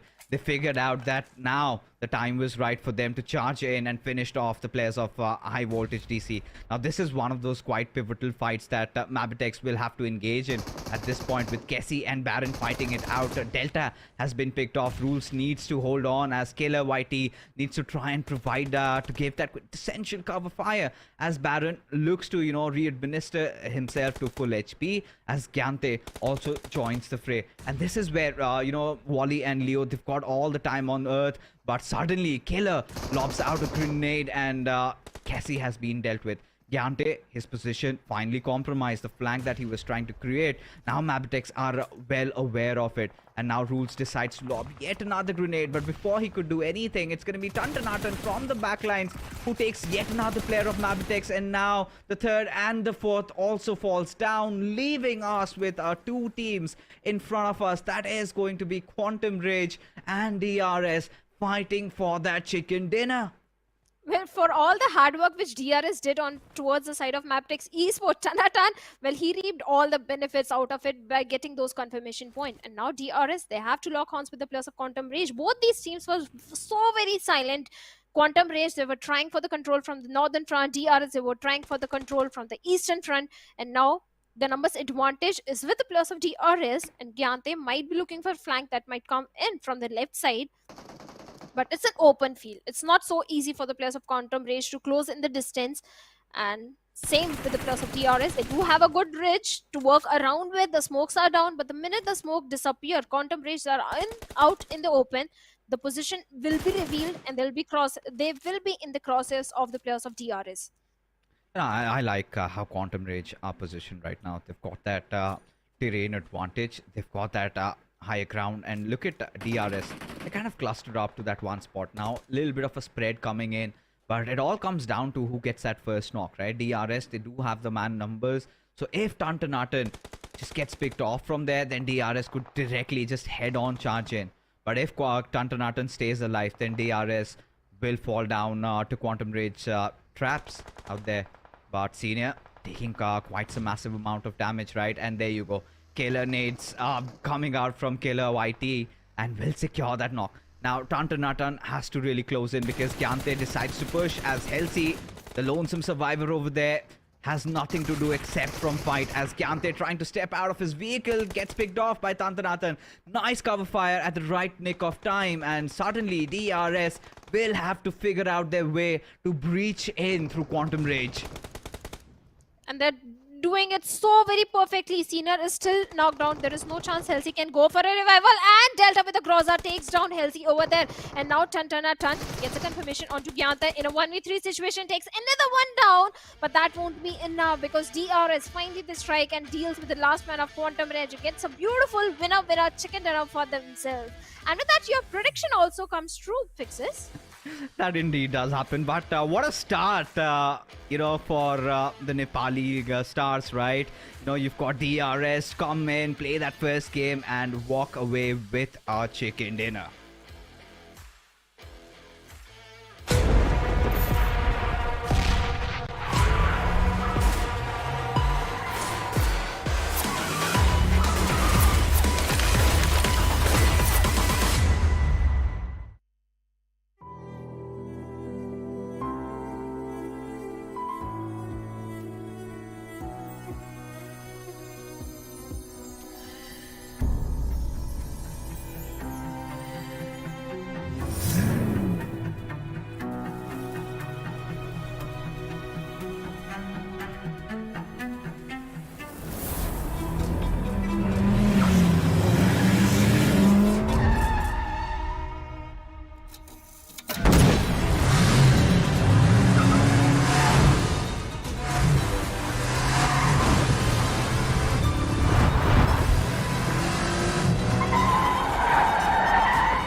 Hello and welcome back, folks. What an amazing game it was. Game number 2, and suddenly DRS come in, strike through, and sheer patience being shown, and around those fights they had that determination. They wanted to win. In fact, even after getting the chicken dinner, you could see they are out for blood, out for vengeance, and the top spot is there where they would really want to settle in at. As we're back with the post-match segment, and what a game it was, to be honest, from both the sides. We witnessed them playing just the way they were supposed to. I think it came down to the wire. Quantum Rage, I think the highlight moment would be the fact that they took down the players of IHC and dealt some heavy damage to MABETEX, making things rather easier for DRS. And when the final showdown happened, I think it was just the man advantage, the numbers that really favored them. And Killer YT, I think those grenades were quite vital, ensuring that they got that perfect opening out of which they could really capitalize. 100% agree. DRS was also waiting for having the eastern control since a very long time. They were holding on to that higher ground and all the teams, they were busy fighting on the periphery, they were busy fighting with the circle. Even the circle, I have to get the credit, the circle was also favoring the players of DRS till I think the second or third shift. That also came in the favor of DRS. So yes, they capitalized on it, and this time the MVP is going to be Killer YT from DRS. Oh yeah, I mean, Killer Whitey, he's one of those players. I think every single time we felt that DRS might be in trouble, he was the one who rescued them, especially that fight against MABETEX when one of their players was down. He was the one who got that trade and, bought enough time for his squad to kind of reset, get their players back up. And even in that final fight, he dealt that first opening blow and has been quite crucial. And we could see how his contribution really helped him in getting that chicken dinner. But taking a look at the other players that really outshined, of course, Zyol for us, 4 eliminations. I loved how they took that fight against Stalwart. They kind of were looking fearless, to be honest. MABETEX, their first game, they come in and were also equally good, I must say. I mean, 4 eliminations even for Wally, but for Quantum Rage, Spark certainly had to be the star.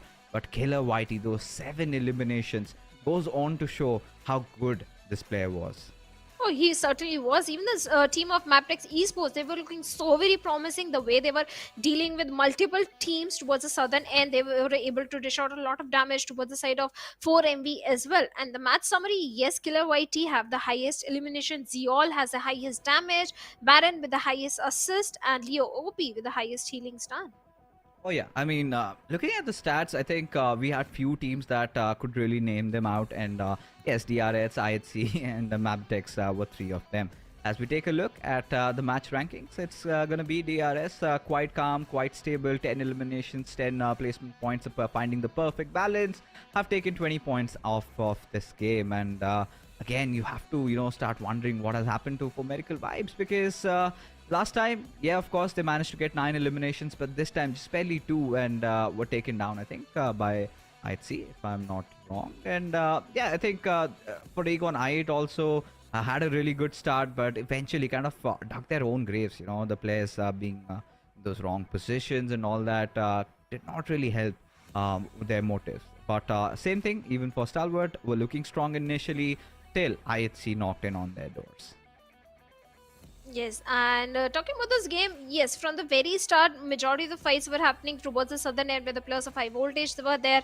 Even we had an initial drop collision happening between the players of Agonix I8 and TUF, and where Agonix I8, they didn't stand for a very long time. Yeah, I think for Aegon I8, to be honest, we felt like, that fight could have been theirs. But TUF, especially when Joker just went on that flank, this is something that Aegon I8 weren't really expecting. And like you even mentioned during the cast shadow, not having a helmet in that position, you are ought to fall, right? It is why they say you have to be well prepared for the battle that lies in front of you. But these were the final few moments where Quantum Rage and DRS just fought it out amongst each other, where Quantum Rage were already at a major disadvantage. They were kind of down to a 2v4 situation, especially after Killer just landed that first blow. Then Tuntanatan somehow managed to kind of get a trade, but you need to have more of those positive trades, right? It was just a fair trade coming, and that did not help his cause, right?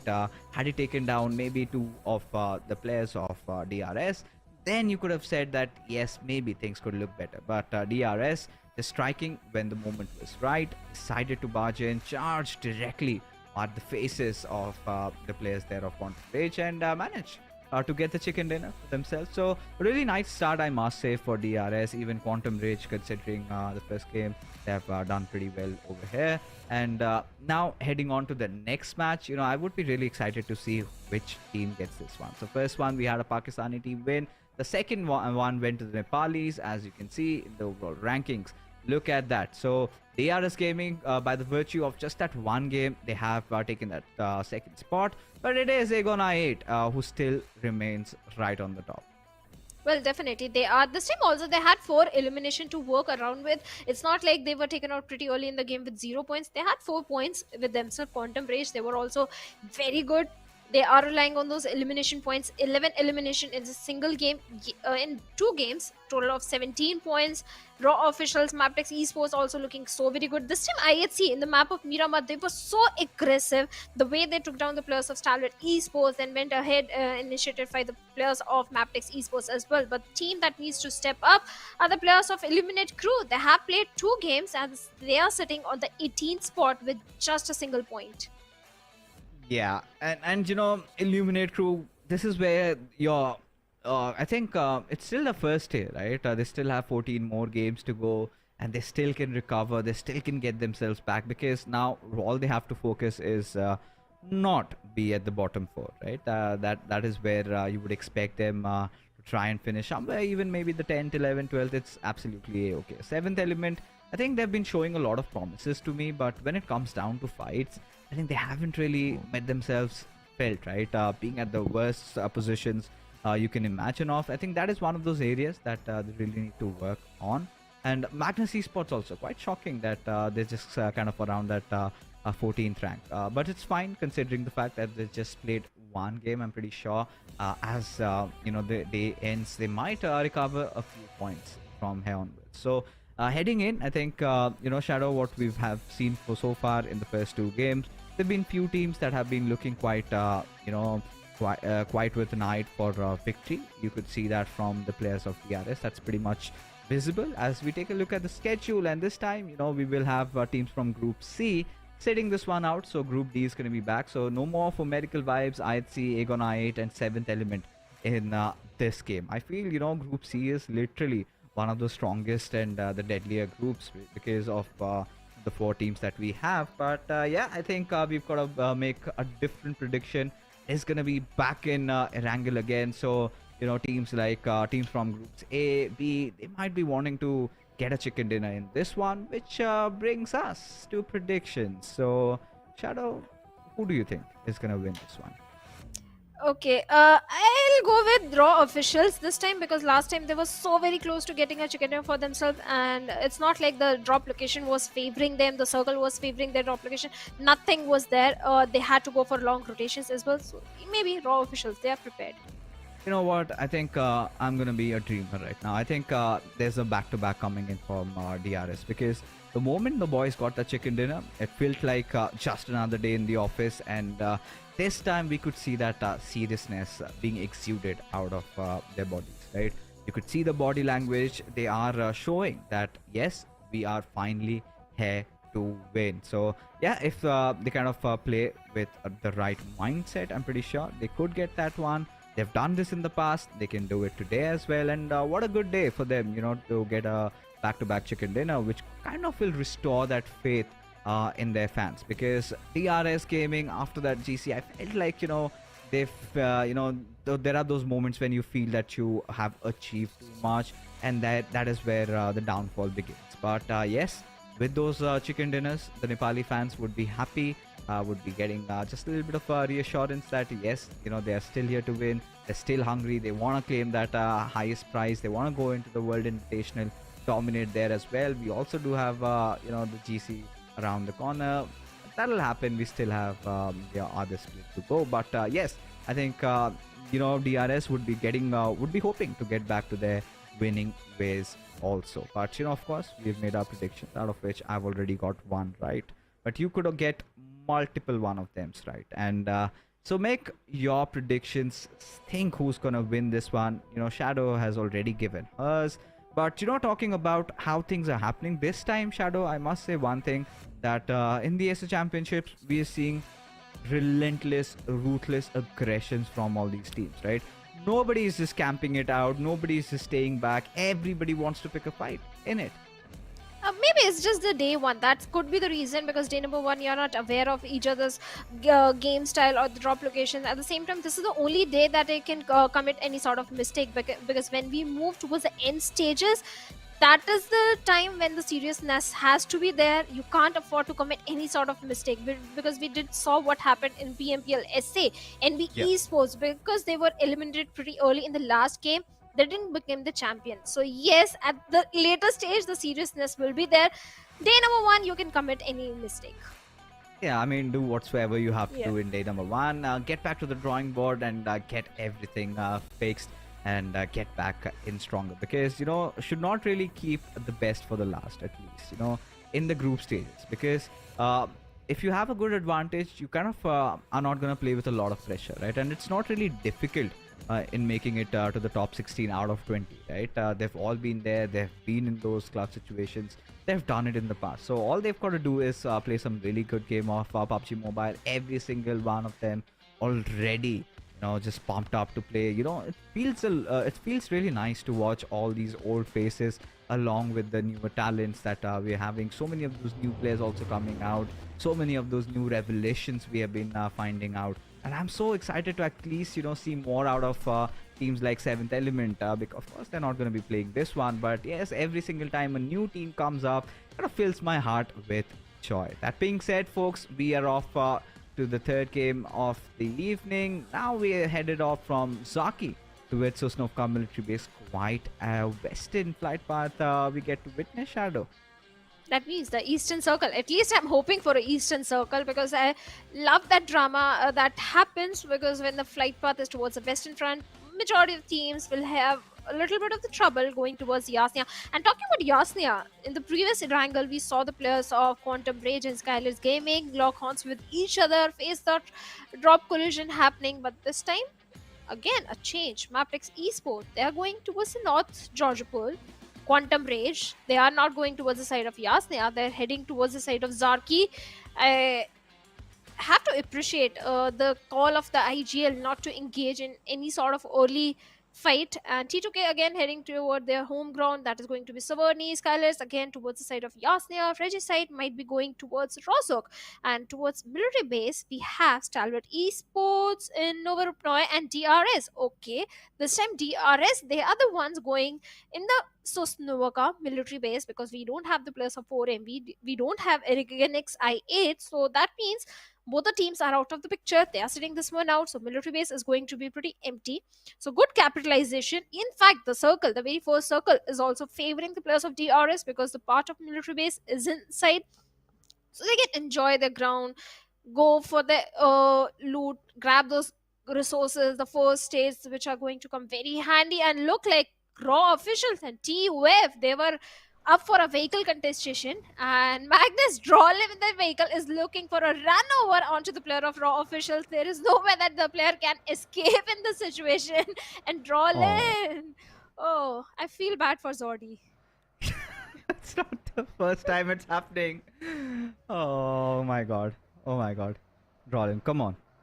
This time could be the charm, but at some point, right, even Magnus really need to realize that they need to get away from here. Cannot afford to waste a lot of time, right? Especially so early on. But finally, they've got some guns, and there you go, full gangster. And Zordi, all he could do was just stall his death, stall the inevitable from happening. And yeah, again, raw officials have been dealt with the first blow. And from here onwards, it's going to be interesting to see, what follows suit, who gets that better place, who gets into a good position, and who does what. But because this time we've got quite a decent circle. This time it's a hybrid one, somewhere centered around maybe Farm or Pochinki, which might favor a lot of these teams like Magnus. Then you've got NV Esports.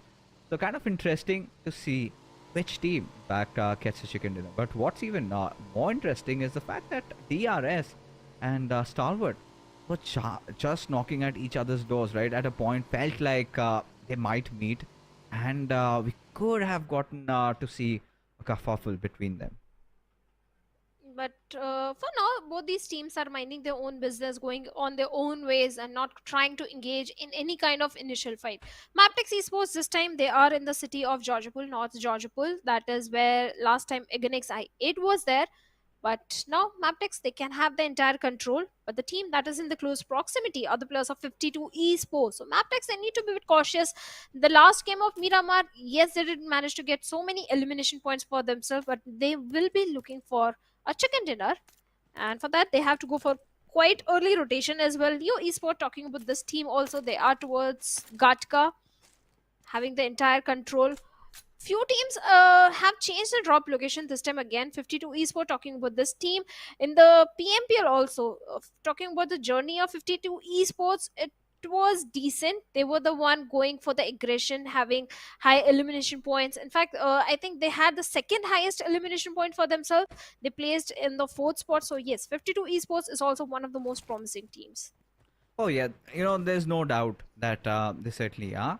But this time, I'm kind of rather intrigued because this is a relatively newer org in Pakistan. We've been seeing them in the scene for the past 1 year, and when you compare them with the likes of Aegon I8 and the others, they've got quite a rich past, right? Quite a rich history, and really surprising not to see Bablu out there, even QWERTY.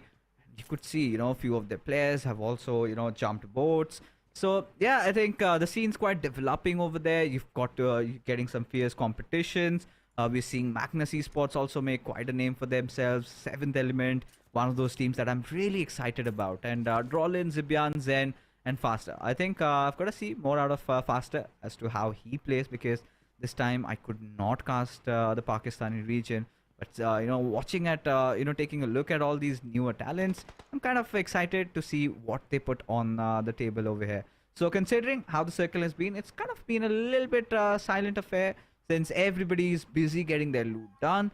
But a little bit of commotion might happen just around the shelter area. We've got Regicide, we've got the players of NB Sports also around, Highvoltage trying to just rotate around those areas, and there could be a point where all these teams might meet. That is where we could see some further action getting intensified. But MABETEX and Quantum Ridge around that northwestern region, around that Georgopol city area, both of these teams would also try and rotate around. Now taking a look at the players in front of us, we've got Stalwart Esports. I think they've had a decent start, if not the best, and that is how Stalwart Esports really goes, right?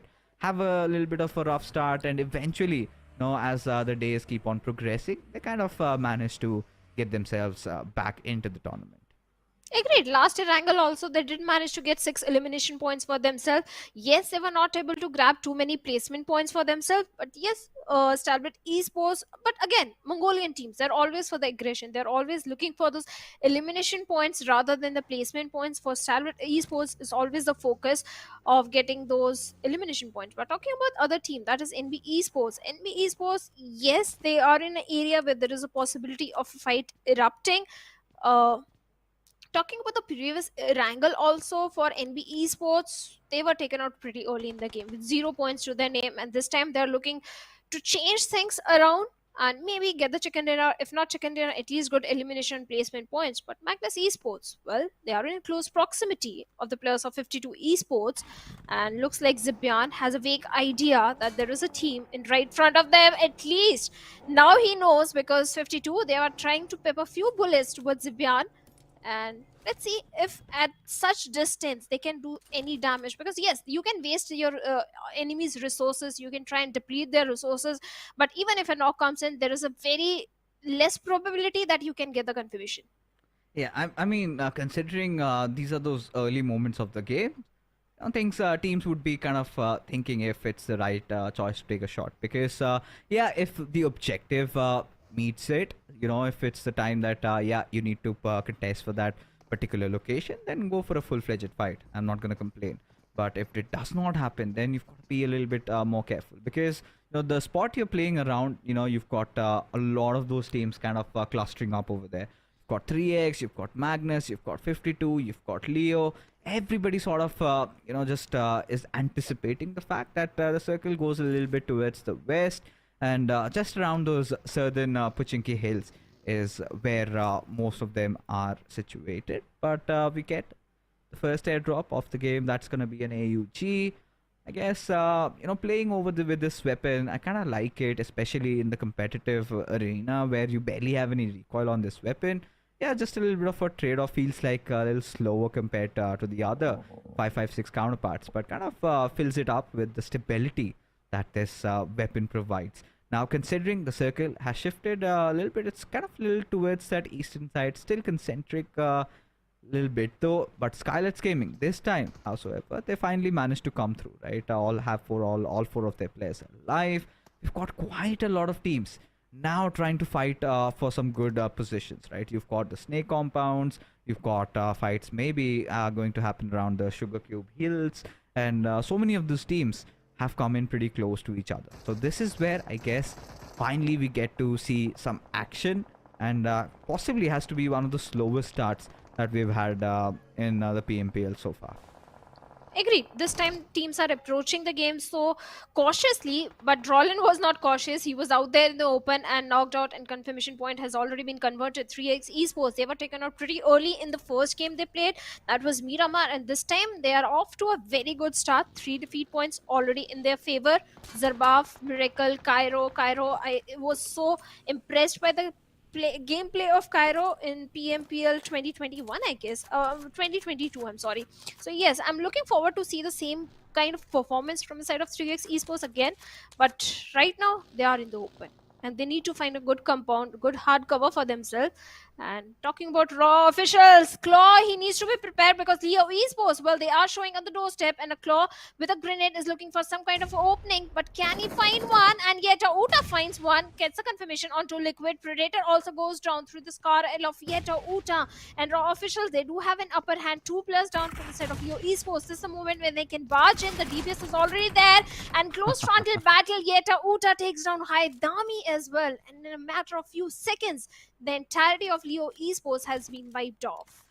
Yeah, I mean, Leo Esports definitely not being able to find a footing inside this tournament so far. Getting eliminated quite early.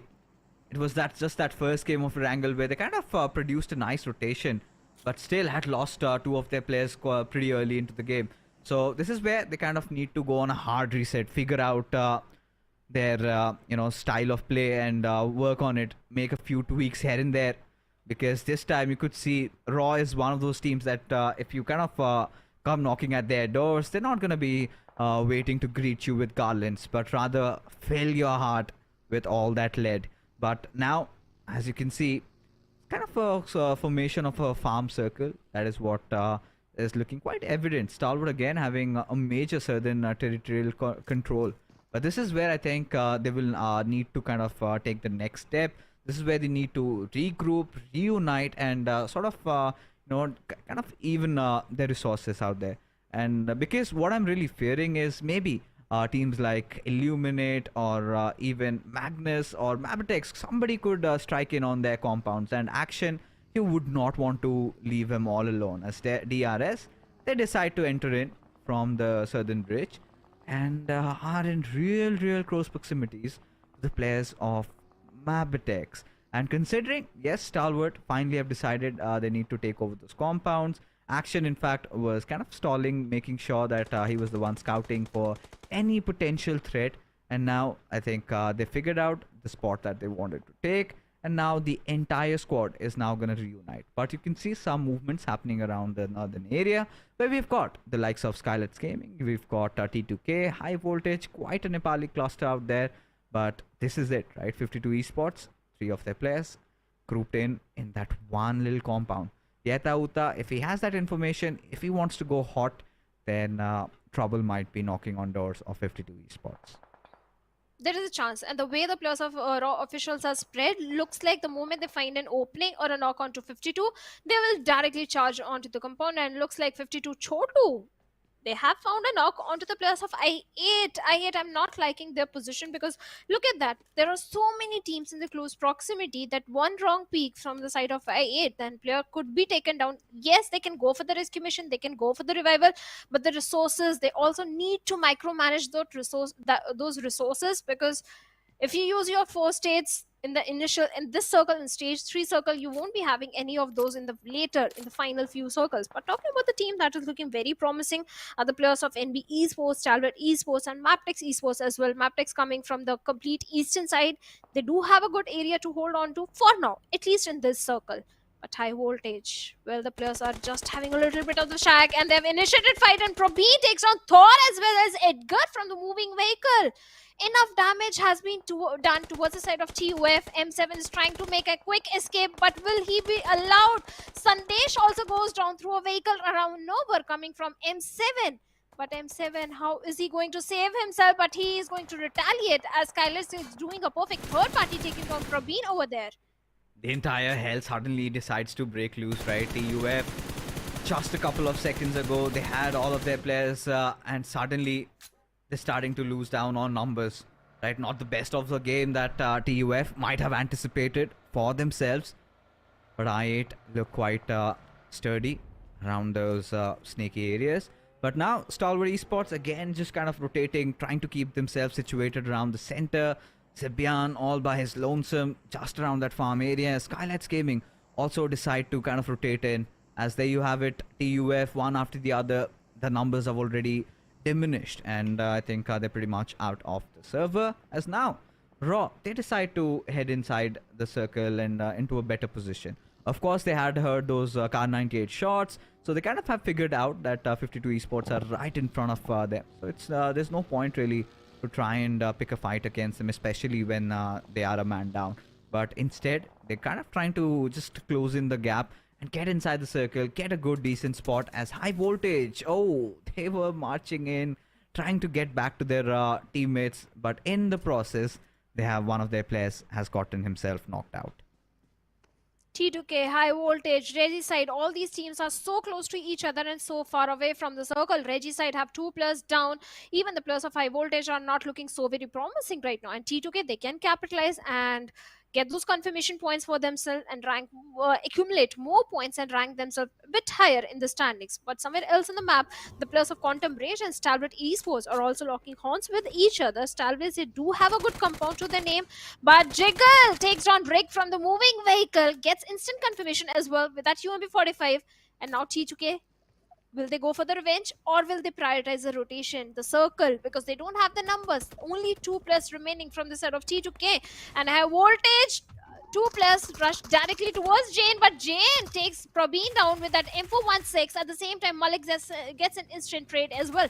Confirmation is there. Now Sanhok is coming in, looking for some revenge already dealt with by Miracle of 3x Esports. 3x did a perfect third party, and high voltage, they are going to be happy. 8 defeat points in their favor. They lost on to Cloud, but still looking very promising. Yeah, this game looks really good for high voltage. I mean, especially how their body language has been. As there you go, Stalwart and SKYLIGHTZ Gaming dishing out enough damage as Quantum Rage, they bite the dust. And especially after having such a nice game in Miramar, this is not the outcome that they would have thought so far. But this was kind of expected, considering, you know, we did not get to see a lot of those early battles heading on between all these teams. And suddenly when the circle starts shrinking, all these teams are fighting for territorial control. And as a result of which, yeah, these third parties do tend to happen. And yeah, one team just pests out the other. But for now, SKYLIGHTZ Gaming, I think this has to be one of the better starts compared to the last game of Erangel that they had, as now Illuminate and 3x right opposite to each other. Especially Mom2, he needs to be careful. He cannot just reveal his position, but even for I, they cannot directly push head on, right? Because Miracle has got a really nice angle.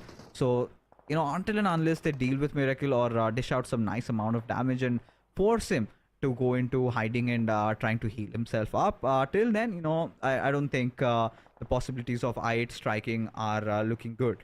But right now, again, another circle shift has occurred, and Stalwart find themselves right at the center of the circle with a few more teams around them. I think we've got Vaz from Regicide, the lone survivor from his team. NB Esports kind of playing around that eastern territory. You've got SKYLIGHTZ Gaming. We've got some compounds to their names. We've got Highvoltage DC also doing quite amazing in this particular game. Well, Stalwart Esports, yes, they do have a good position. At the same time, they do have a good information because of the way they were changing their compounds. They have a lot of intel in this game about the opponent teams and the position they are holding, the compounds which they are holding. Yeah, they are looking very promising. But NB Esports, you are showing on the doorstep of SKYLIGHTZ Gaming over there, and SKYLIGHTZ, are they prepared for it? That's the main question. And AJ needs to buy some time as he has to patch himself up. At the same time, no fear. Pops that first hit, crucial first hit. NB Esports, they are very weak. They're on very low HP. And AJ with the grenade takes on one player, Fist Boy over there. And remaining players of NB Esports are also not looking so very good because of the way they are pinned down. And this grenade from the side, Mondo takes on Mafia Ninja over there. The trades are coming back and forth, and Mondo with another grenade is looking for some opening. Can he find that? That's the main thing. Oh my god. Now this is where things are starting to really get heated up over here. I mean, NB Esports, they have knocked in on the doors of SKYLIGHTZ Gaming, but look at that. All those grenades just falling right at their faces. Mondo, he's fallen down. Sek not at the best of HPs, as Fistboy also trying to find something out from over here. Suddenly a grenade or something comes in. In fact, Nima blows himself up. It is going to be a Kaza who takes down No Fear, but Fistboy, everybody going suicidal over here. I cannot really process what is happening as AJ deciding to finally come in, as NB Esports realize that the time is right. This is where I think SKYLIGHTZ Gaming are at their weakest, but they have their own troubles to deal with. They need to get their players alive as well. Fistboy hasn't really healed himself up, really at very low HP, as he flunks that grenade right at Nima's direction, and yes, he succeeds. Another knock comes in for NB Esports, but how do they push considering the situations right now? No Fear really needs to administer that first hit. AJ is already lying in the balcony as he's got that DBS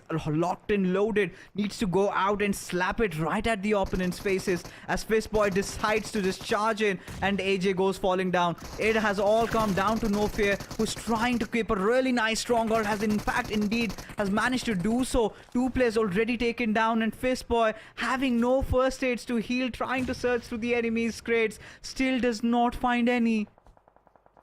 And now NB Esports, they have to deal with the third party as well, coming from the side of Highvoltage DC, and Akaze deals with it perfectly by finding one knock, and Fistboy with the grenade gets a confirmation onto No Fear. SKYLIGHTZ Gaming, they have been eliminated, but Highvoltage DC, they are still in the close proximity, and NB Esports, they are at the weakest point. This is the moment for Highvoltage to strike, and they are striking with that Molotov, gets a confirmation.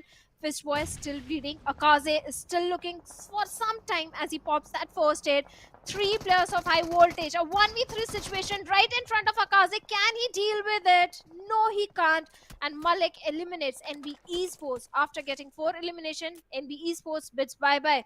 But Highvoltage, the opportunistic one, 10 defeat points already in their pockets. Looking so very good. And now they have a very good compound to their name. They are the hungry wolves in the server, running in packs, finding opponents at their weakest and charging and taking them down. Highvoltage, they're doing a lot. 10 eliminations already to their names, and they seem to be stopping at nothing at all over here, as right now I8 and MABETEX, a fight that has broken out quite in the open. Both these teams have suffered a few casualties. Of course, Leo has come to the aid of Baron, as now Wally just trying to, drizzle a few bullets here and there, hoping that a few might connect through that smoke. Once that smoke dissipates, I think MABETEX will have much more of a vivid picture of what to do next. But right now, MABETEX also needs to focus to trying and get their forces inside the zone, especially with DRS watching out for them. It's going to be quite difficult. That long nade being dropped over, as 3x, they've been eliminated, but I8, they're still surviving. At this point, MABETEX, well, they will have to, tuck their tails and run, try to get inside the circle, but Wally has had other intentions, and now he has to deal with the brunt of things as he's been taken down, with I8 getting that little bit of an advantage. Now, it all comes down to Baron to try to keep the forces of I8 at bay, and at the same time, try to get their teammate back alive. But look at the position of DRS fixes. They are placed perfectly to do a third party. If not third party, at least gatekeep both the players of I8 and MABETEX Esports. It's not going to be an easy journey inside the circle for I8, especially the way they are on foot. No vehicle whatsoever.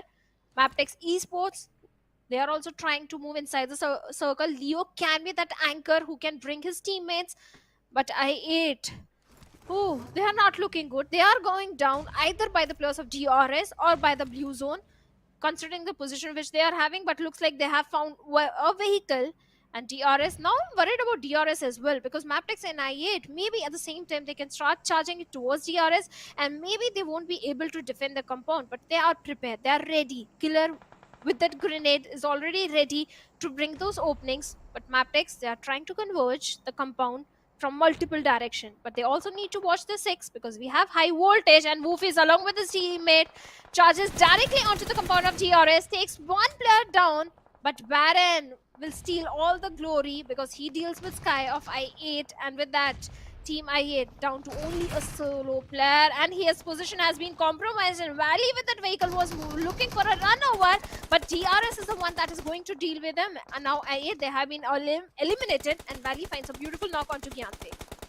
Just a couple of moments earlier, DRS were at the best possible spot, and suddenly they're on the verge of being extinct from the server. With Delta, the final player, surviving, MABETEX really capitalizing on the opportunity that they had in front of them. It was absolute chaos, anarchy around us, and out of that, you know, MABETEX seemed to have benefited massively. I could not understand what was Ganthe doing. So much out of position, and suddenly DRS, you know, having to deal with it as Delta tries to reposition himself. But I think his spot has been compromised. As Wally, he's gonna take his sweet time, you know, just trying to drip the HP off out of Delta over there.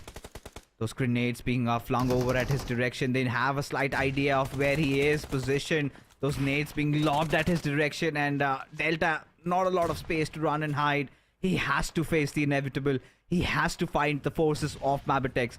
Now the numbers are slowly falling down. Kessie has been dealt with. Now we've got Leo. Somewhere down the line, Leo needs to, kind of focus on trying to get Kessie back up, which he eventually does.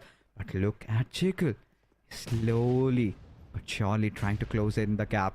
And this is where things get really interesting, because now Leo has also fallen down as Delta off to a 1v1 against Wally. He's got that HP. Now all he needs to do is just land the final nail in the coffin and get the job up for DRS, as MABETEX again trying to breach in through the doors. But still, they've got their own troubles one after the other. The players are definitely trying to fall down, and Delta somehow, against all odds, clutches it out, taking down 3 players and wiping MABETEX out of the picture. As Highvoltage, look at them, completely surround Delta at this point.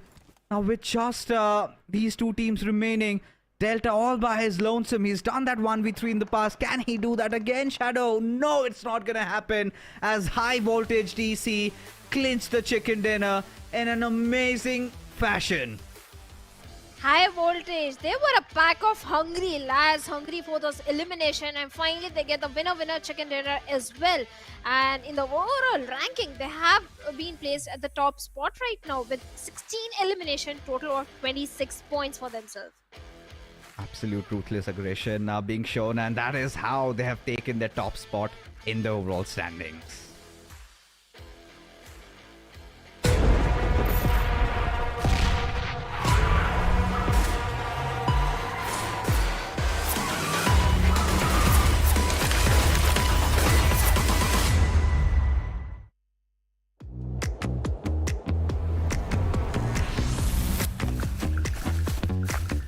सब कुछ मेरे हाथ में है। कोई ये supply इस तरह मुझसे छीन कर दो दिखाओ।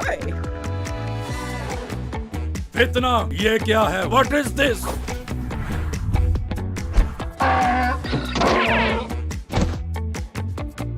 इस बार मैं नहीं हारूंगी। हाँ।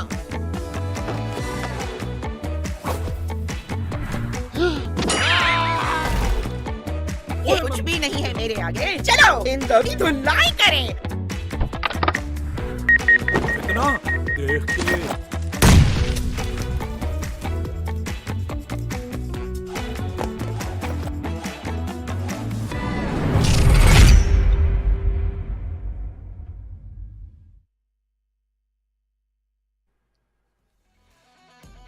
you know what you have to do. Squad of the Donkey King, right? Releasing on the 14th of April, and which has in fact done already. So coming down, you know, I think pretty much all of you might be having a really good time. But yes, coming back to this particular matchup, folks, it was such a nice one, right? Especially high voltage, they deserve this chicken dinner. Just the right sort of style of play, being visible from their side every single time. You know, they found somewhere an opportunity was knocking on their door. They were there to seize it. You know, they did everything right. And Malik clearly has to be my MVP, of course, considering how it was. But yes, towards the end, DRS, Delta did whatever was possible under his control. I mean, taking down the entire squad of MABETEX all by his lonesome. It was a 1v3 that he committed towards the end, but eventually it was just a little too much. Well, yes, especially when his position was compromised, the players of high voltage knew exactly where Delta is hiding in that compounds. So yes, he was also not prepared because he just clutched against the players of MABETEX Esports. Had DRS had the numbers in their favor, maybe this could have been the game because of the hard compound which they had in their advantage, but the numbers were not there. And the MVP this time is going to be Malik from the side of high voltage. 8 elimination, 1161 damage that he was dishing out. He was doing so much for his team. The moment high voltage, they dropped in towards the side of ruins and Rozok area. From there, they started on their journey, eliminating squad after squad. And Malik, well, his contribution in all those fights was phenomenal. Yeah, I think Malik, right from the very start, we could see him do so much for his team, and that is pretty much evident, right? 1,000 plus already points of damage. You, of course, got even jiggle, and I think it comes down to the kind of the limbs that they've managed to accrue for their squad, right? Delta, there you can see those 5 eliminations. The 3 really came in towards pretty much the very end, but Vaz also did a decent job in surviving for his team, especially when Regicide had lost out on so many of their players. For MABETEX, Leo, he was the one just kind of being the hard hitter, but seems like it's Malik all over the place, just sparring Wally, who's got some nice healings done. Well, MABETEX Esports, they're also looking so very promising. It's just that they were engaged in multiple fights. Yes, they were dealing with the players of IA. At the same time, they were dealing with the players of DRS. But that 1v3 from the side of Delta, that MABETEX Esports didn't anticipate at all. He had the perfect angle from that window where the player was going for the rescue mission onto his fallen comrade. And that was the moment Delta striked in. And in the match ranking, high voltage DC, they are sitting at the top with 26 points. MABETEX Esports on the second with 12 points. Kudos to the elimination points which they have accumulated for themselves. DRS also a 1v3 coming in, and total of 12 points sitting on the third spot. Yeah, I think, 26 points, this is what kind of has helped them to propelled up to the first position, because I kind of felt that DRS might be the one taking the first spot, right? Especially how consistent they have been in the 2 games that they've played, right? The first game they come in, get a chicken, the second one, a second spot, completely A-okay. But MABETEX has also done quite decent. Regicide, even considering the kind of circumstances that they were under, were quite dire. They still managed to seize 8 points out of this game. For I8, this must be one of their best games so far. 7 points out of this one, but Leo, Quantum Rage, 52 Esports, finding really nothing out of this one. TUF, Magnus also, even Stalwarts at the very same spots, did not get a lot over here constantly. It was kind of a rather slower game where, everybody was trying to settle in and get inside the circle. But for a moment, it felt like Stalwart was in a good position. T2K, I could barely see them fighting at all. Raw officials had a really good squad wipe, but barring that, nothing else was visible from their side. But there you can see 8 position points jump for high voltage DC as they take that first spot in the overall standings, as DRS still hold on to the second. Yes, they are still sitting on the second spot with the consistency coming in from their side. MABETEX Esports, they have stepped up by 2 positions. They are sitting on the third spot with 26 points. And Regicide, this time they stepped up big time. Now they are in the top 6, sitting on the 6th spot with only 17 points. They have a long journey. If they want to stay in the top 5, they have a long journey because the point difference is way too much. On the other side, talking about 52 Esports, no point at all. 52 Esports, day number 1 is not going in their favor. And Leo Esports, Magnus Esports. I'm surprised to see the name of Magnus Esports right at the bottom of overall ranking, because this is something we didn't expect. Yes, in the match number 1, they didn't expect the compound to be held by the players of Raw officials. They were not prepared for that fight. But match number 2 also going down the drain. Only 6 points to their name. Yeah, and this is where, even my concerns with Magnus Esports are also coming true, because Magnus Esports is one of those upper echelons of the Pakistani esports we have from PUBG Mobile. So considering that, especially when you look at the counterparts, Aegon 8 fending off quite well, doing pretty good. They've got a chicken dinner. Magnus Esports really need to bounce back in, as we are already down with 3 of our games, out of which we could see the Nepali domination clearly has been the case over here, as we head into the map of Sanhok, where we've got teams from Group B sitting out on this one. So NB Esports, Illuminate Crew, Raw Esports, and Quantum Rage. We're not going to be seeing anything from their side, as we have Group C now coming back into the fray. So for Miracle Vibes, IHC, Aegon I8, and 7th Element, all 4 of them would be also joining back in, and this is where things really might get interesting at Paradise Resort. Hoping for some really nice battle to break out amongst these teams, which sort of brings us to the next thing that we're gonna do is start predicting. So Shadow, who do you think has got this one? Okay, I'll go with SKYLIGHTZ Gaming. Yes, they are not having the best of the time today, but Alright. maybe in the map of Sanhok, they can do really good. Alright, so you're gonna be hopeful that SKYLIGHTZ Gaming comes out soon in this one. I think I would want to go with Miracle Vibes on this one. I don't know, I just get that vibe that yeah, maybe Miracle Vibes could come in strong, because they fought that one game of break in the previous one, where they kind of ponder over the mistakes that they were making, and really come back with a bang, right? Because for now, this is where the next game will also go in, where we don't have Group A playing anymore. So no more of Highvoltage, no more of Stalwart, Leo, and TUF. So that's going to be the final game of Erangel. But now heading into Sanhok, this is where things would be a little dicey, because throughout the SA PMPL finals, the one that I did cast, so what we witnessed was a lot of those northern circles forming for us, right? Not a lot of things happening down south. Now hoping for a little bit of a southern circle, maybe around Sanhok this time. We would want to see something happen around the Painan areas and all, especially considering that the healing battle is completely thrown out of the window. You cannot do that. You have to engage in fights, and it gets so difficult in such a small map like Sanhok.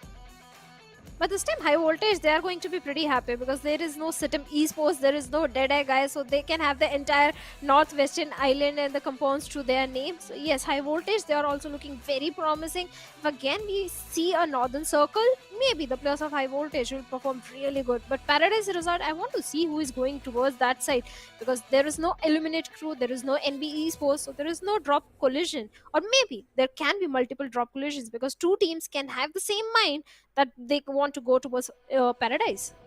A lot of changes have, of course, happened, right? We did see even DRS in the game of Erangel go down south this time around, considering the fact that we did not have both Aegon I8 and MABETEX playing in. So yeah, teams have done their homework.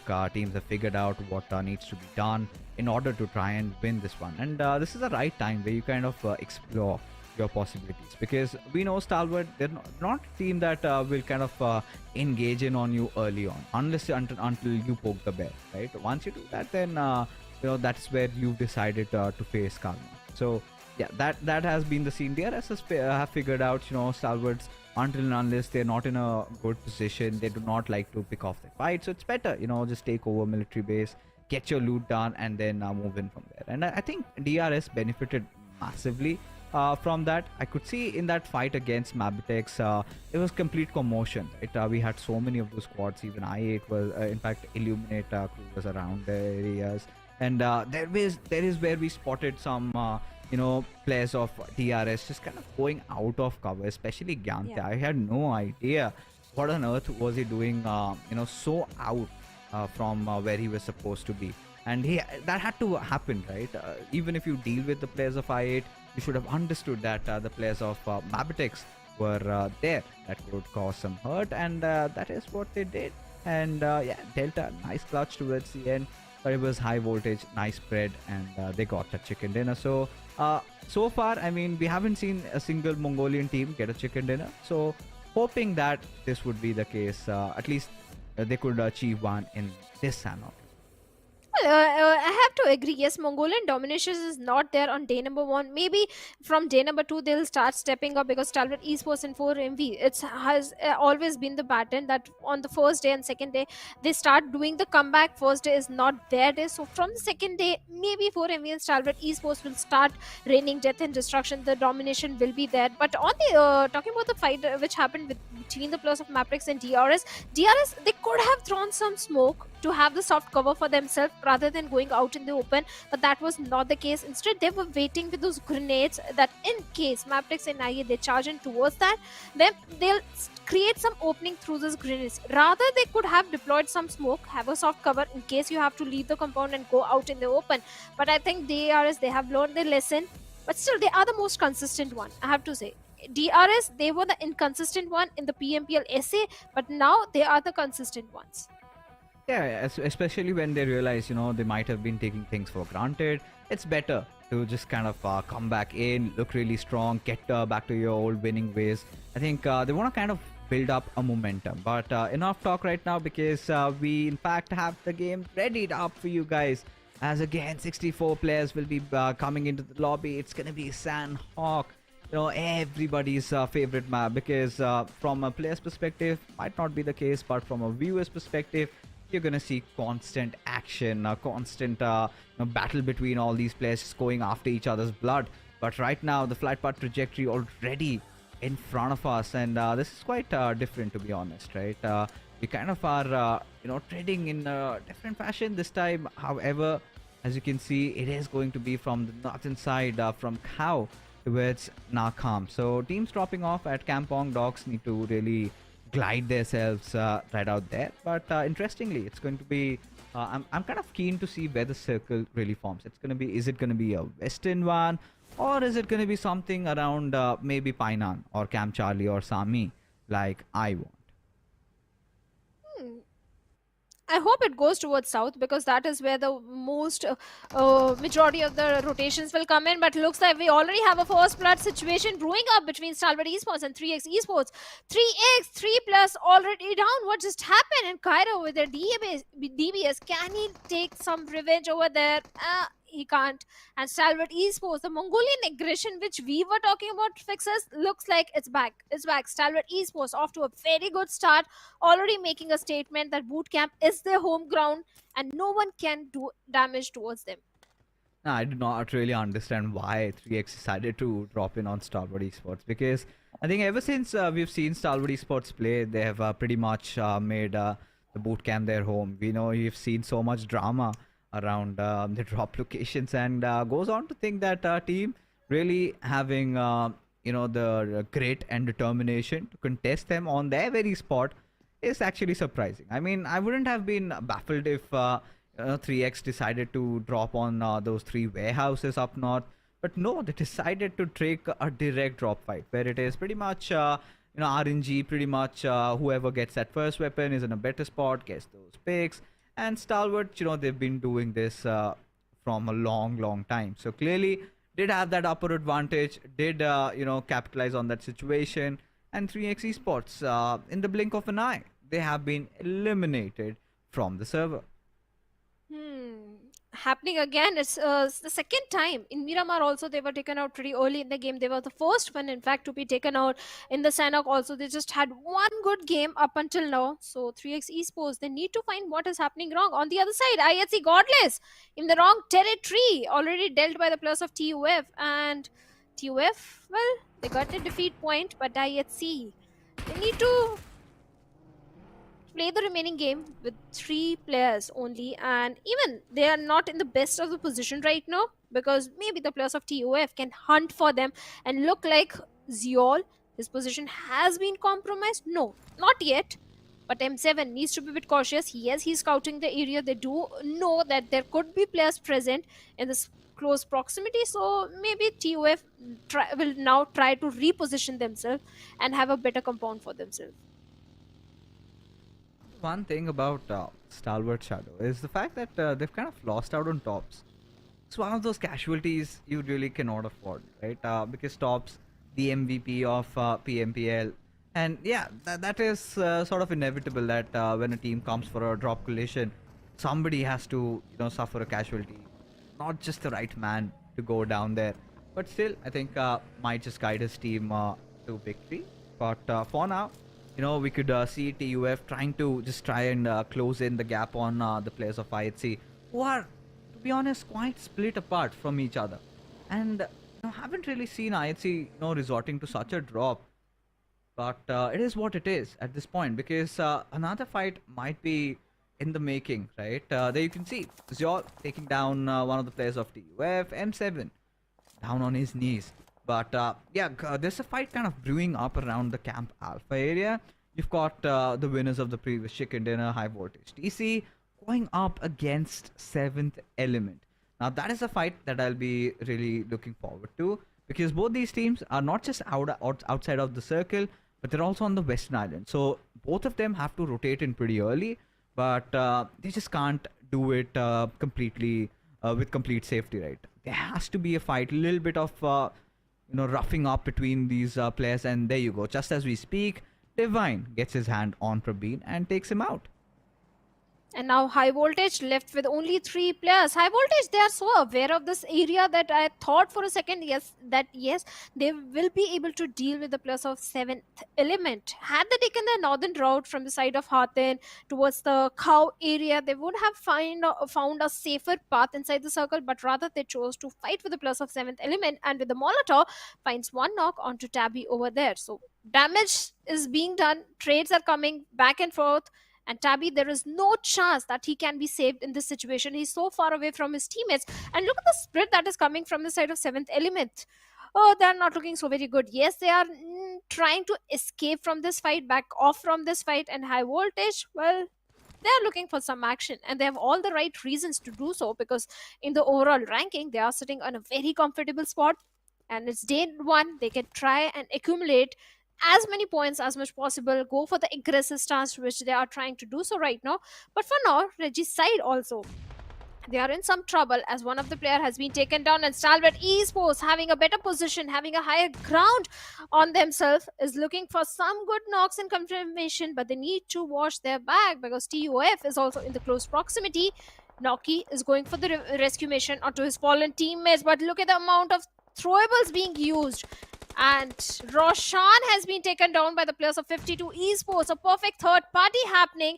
And Stalwart Esports, now they also need to be a bit cautious as they are moving forward, charging towards the players of Reggie's side. But are the players of Reggie's side prepared? Yes, there is a soft cover of the smokes, but that is not going to save as action comes and takes down Noki over there. But the trades are coming in as Stalwart Esports, and Zed has already been taken down.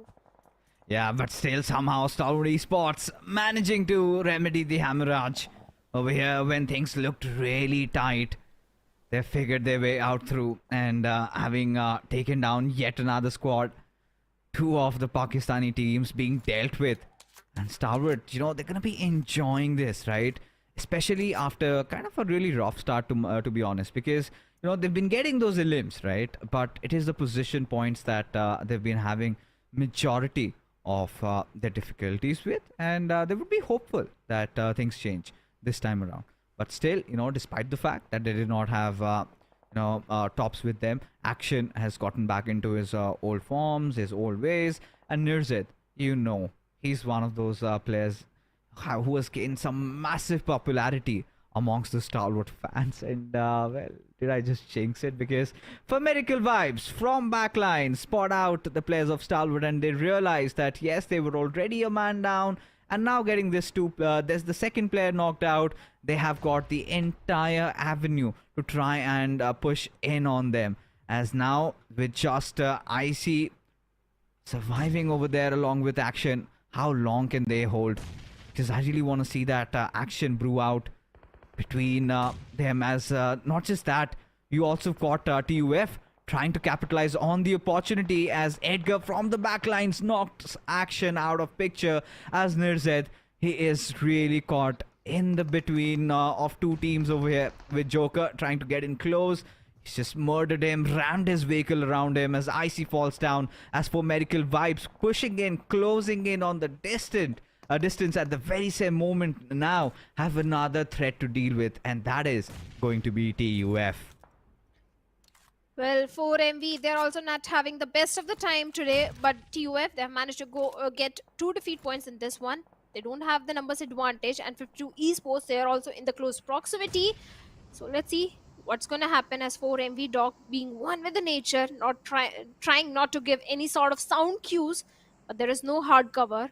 And the moment the players of 4MV get spotted down, TUF will put an end to them, and vice versa can also happen. We have MABETEX Esports as well in the close proximity. So many teams are trying to have the center control for themselves.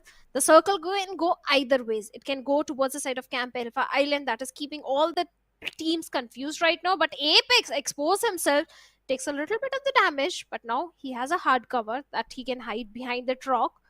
Kind of a stalemate situation. Both these teams are approaching the fight so very cautiously. Joker sir with the Molotov is trying to dish some damage, forcing Apex to move backwards.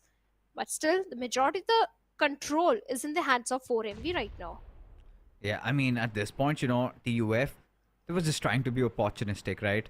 They figured out this is the moment where Stalwart, they're hurt. I think that's the perfect time to add some salt to their injuries, but in doing so have kind of been susceptible to fire. But nice trade coming in from Thor, but again for Medical Vibes being prepared for such a situation as Edgar needs to tuck his tail and run. But now that is not where the woes of for Medical Vibes might have ended, because MABETEX from the far off raid, they also decide to strike. So a lot of these teams are kind of trying to group up around that central spot, trying to get that certain control over that circle.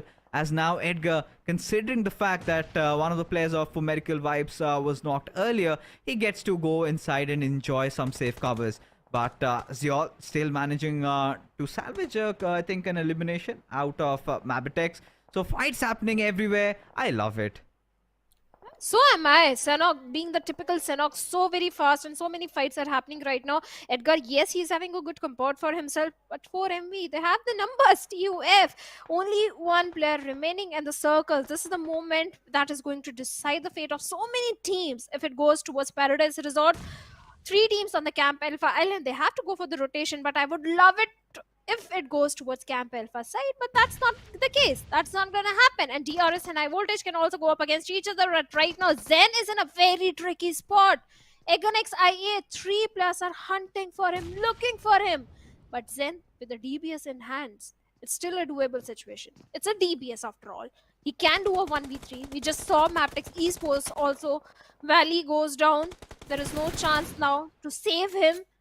But from the backlines, IQ is also providing so much intel, and the team is charging under his supervision. And let's see how the players of Magnus Esports can survive the wrath of I8.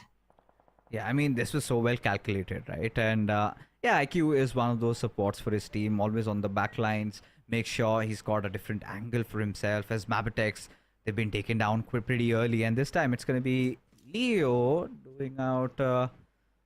dishing out some damage out there, but in the process of doing so has also managed to knock himself out.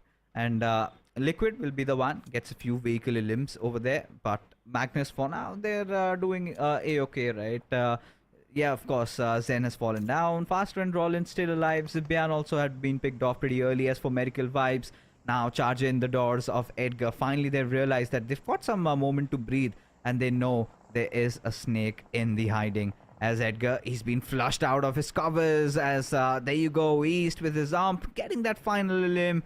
And they're just like that, TUF, they've been eliminated at the 12th spot. They have now only 11 teams remaining, but IQ, they have another victim, that is IHC, as Domo has been taken down, leaving Alex and Ziol by himself. Alex is going for the rescue mission onto his fallen teammate. And this is the moment when the players of Egenix i8 can charge in. And the way they are converging the players from 3 different directions, I don't think IHC can stand any chance right now. But yes, Demo is again back in the game. And LX goes down by IQ. The UMP is coming into the action. At the same time, 4MV, they are also in the close proximity. But I'm worried about Zeol. His position has been compromised, and Ghost will deal with him. But that IHC, they have been eliminated. But now, Egenix i8, they have to deal with other teams also in the close proximity. But so far, without facing any casualty, Egenix i8, they have managed to get good defeat points in their favor. But I think I spoke way too soon, because Ghost has been eliminated by East. Yeah, and one after the other, the numbers keep tumbling down, right? For Medical Vibes, having that terrain advantage, really capitalized, realized that Aegon i8 were trying to make it inside the circle. And just when they had all 4 players are now reduced to just 2. In this particular situation, for Medical Vibes, they're gotta be treading carefully, because at this point, you've got a lot of the other teams also. Even Magnus have been spotted out. IQ, I think he has no intention of taking that fight. Apologies there, but somewhere down the line, I think for Medical Vibes would be hoping that they get inside the circle pretty soon, and then they could think about counting their chickens. And right now, the team that is in a very good spot are the players of 52 Esports. They have that compound to their name near that river bank. So yes, they are looking. And the moment I say Jalad has been taken down by the players of Leo Esports, and now 52 Esports looks like they're also locking horse. But it's a contestation for that compound. Yes, 52 Esports, they have to defend, because Leo Esports, they're eyeing that very compound. And slowly, the players of 4MV, they're also moving forward inside the circle. Sooner or later, they will try to challenge the players of 52.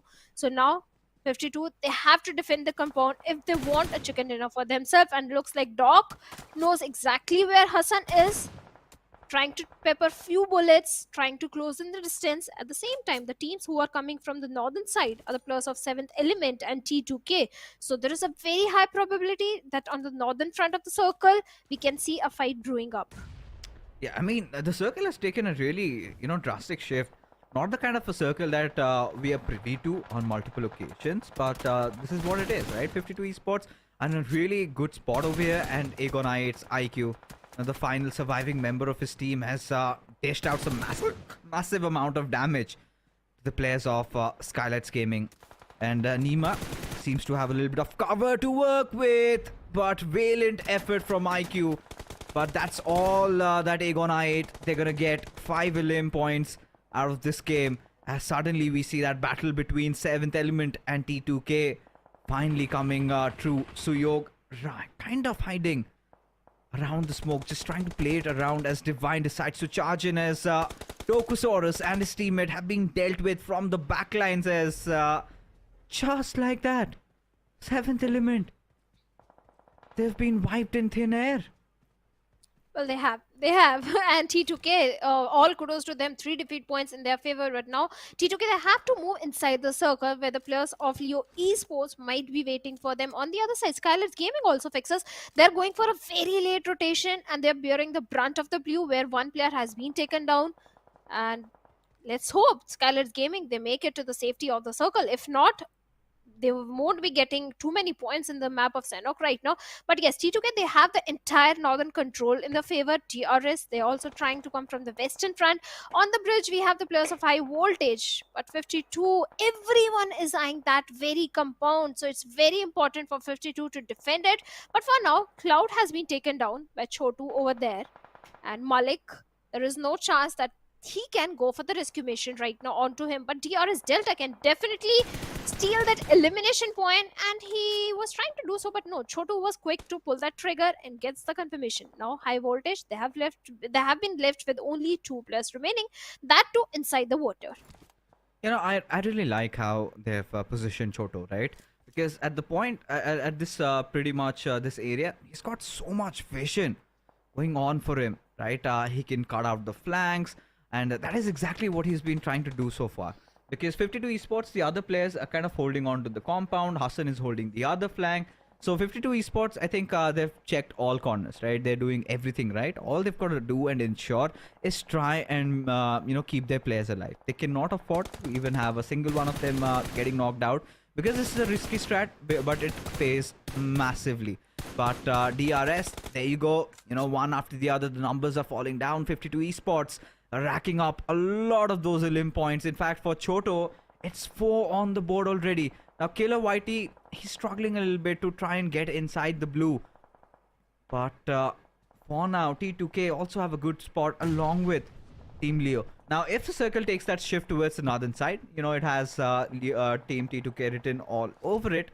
Unless and until it goes down a little south, where 52 Esports, they might have a chance on racking up a few points up the leaderboards. Well, certainly they can rank themselves up, but right now Malik is in a lot of trouble because his position has been compromised, and Chotu with that last Molotov was trying to dish some damage, but unfortunately Malik has survived. On the other side, 4MV, they're also charging towards a compound of 52 Esports, and the split is not working in their favor as Asad has been taken down and leaving Jalad all by himself, and now he's trying to scuttle back to the safety. And 4MV, now they will have the entire control of that compound, but the circle is in the favor of Leo Esports and T2K. T2K, yes, they are in a split position. At the same time, they do have a lot of intel and information onto the opponent team that is going to come very handy in this final circles. But 52, how they are going to move inside the circle? Oh, at this point, what 52 Esports would be hoping for is that Highvoltage DC do not come in barging on their doors, because now they've got to deal with threats from multiple directions, right? And for Miracle Vibes will constantly be posing a threat. And Jiggle, he's been dealt with, but Hassan manages to spot out the players of for Miracle Vibes, but the trades also does come in, but the damage has been done. And just before anything could go on for Miracle Vibes, the numbers are starting to diminish. They need to get those revives pretty early. It's the 6th circle. The damage, it's going to be massive, as there's no chance on earth they can actually get in, because with Leo watching out, 52 Esports also being there, so difficult for the players of Miracle Vibes to rotate around. But 52 Esports have also somehow started to close in on the gap, as Jalad and Choto, they've made it into that little compound. But look at those grenades go. Jalad completely just being peppered and fried with all those bullets, as now Choto, the final player surviving. And amidst all that, Malik, he's been doing a majority of that heavy lifting, right? Has already gotten his team that top 5 position, has also made it to the top 4 right now. As Leo Esports, they look quite comfortable, but I still feel that T2K have got this, because, Leo Esports are kind of clustered up in that one compound only. Whereas, if you take a look at T2K, they're kind of evenly spread out. They've got that terrain advantage, which they can use to their favor. Agreed, 100% agreed. But the elimination points which Leo Esports are having, even if they don't get a chicken dinner, I think in the match ranking, they'll be on the top. 10 elimination already in the pocket. T2K Esports, the circle shift is going to decide so many things right now. Yes, they have the height advantage, but Leo Esports, I don't think they are going to come out in the open. They are not taking any sort of risk at this point. And Haidami waiting patiently, looking at the resources also. Leo Esports, they do have good amount of molotovs and grenades to take down the players of T2K, and both these teams are approaching the fight so very cautiously. They both are eyeing for the chicken dinner, and I think this is the first game where I'm seeing the players of T2K having a very good run in the map of Sanhok, because T2K always tend to shine in Erangel and Miramars. So looks like for South Asia Championship, T2K, they have worked on the weak map, but the blue is catching up, and Slipknot plays perfectly, takes on one player from the side of T2K, and now T2K, they're falling down like a pack of dominoes. Only one player remaining, hiding in the smoke rig. There is no chance that he can clutch at this point. Yeah, barely any. Right out in the open without any cover, as there you go, Leo. They finally clinched their first chicken dinner, and what a way to start things off in the first day for these lads, as it is again another one coming in from the Nepali boys. Now finally find themselves at the 4th spot in the overall rankings. But look at those elimination numbers, 14 for themselves, 24 points accrued from this very one match, and this is massive to boost their confidence. Yes, definitely. Leo Esports, because they were not having a very good run. Even during the later stages, they were suffering, but now they are back in the action.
Welcome back, folks. You watching the PMPL South Asian Championship 2023, the spring split, as we finally done and dusted with the fourth map of the evening. That was Sanhok, as Leo Esports have managed to successfully clinch a chicken dinner in this one, and with some big numbers on board. I think I really loved how patient they were towards that very end, did not overstep, rather just were kind of getting an equal measure of where the opponents are, how the surroundings are. I think for T2K, they were doing fairly well up until that final circle shift down south, because had that not been the case, had they not had to be forced out of their cover, I think this could have gone either way, Shadow. Agreed. Yes, it could have gone either ways. They were forced to rotate. They were forced to come out in the open, and Slipknot was placed perfectly. He capitalized. He took down one player, and one player was taken down by the play zone, leaving Rig all by himself. Yes, the smoke was there, but a 1v3, 1v4 against Leo Esports in that situation was impossible. And Slipknot did so much in that final few moments. He's the MVP with 6 eliminations, 727 damage, 2 assists, perfect stats coming from his side. Yeah, I think this was sort of anticipated, because, taking a look at Leo Esports, they were kind of struggling, right? In the very beginning, they'd also lost out on 2 of their players in the first game, and things started tumbling down up until this point. Sanhok is one of the maps where anybody could just go on and get a chicken dinner. All you've got to do is have the right cover, be in the right position, and take the right choices, right?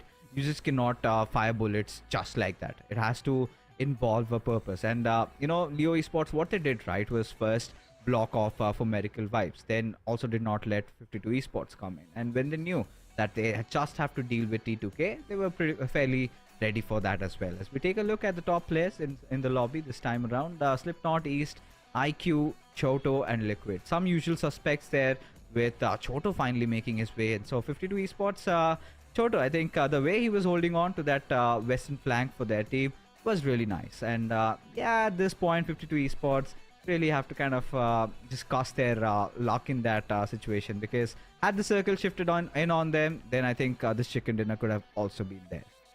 Yeah, 100% agree. Choto, in that situation, he did create some trouble for the players of Highvoltage as well.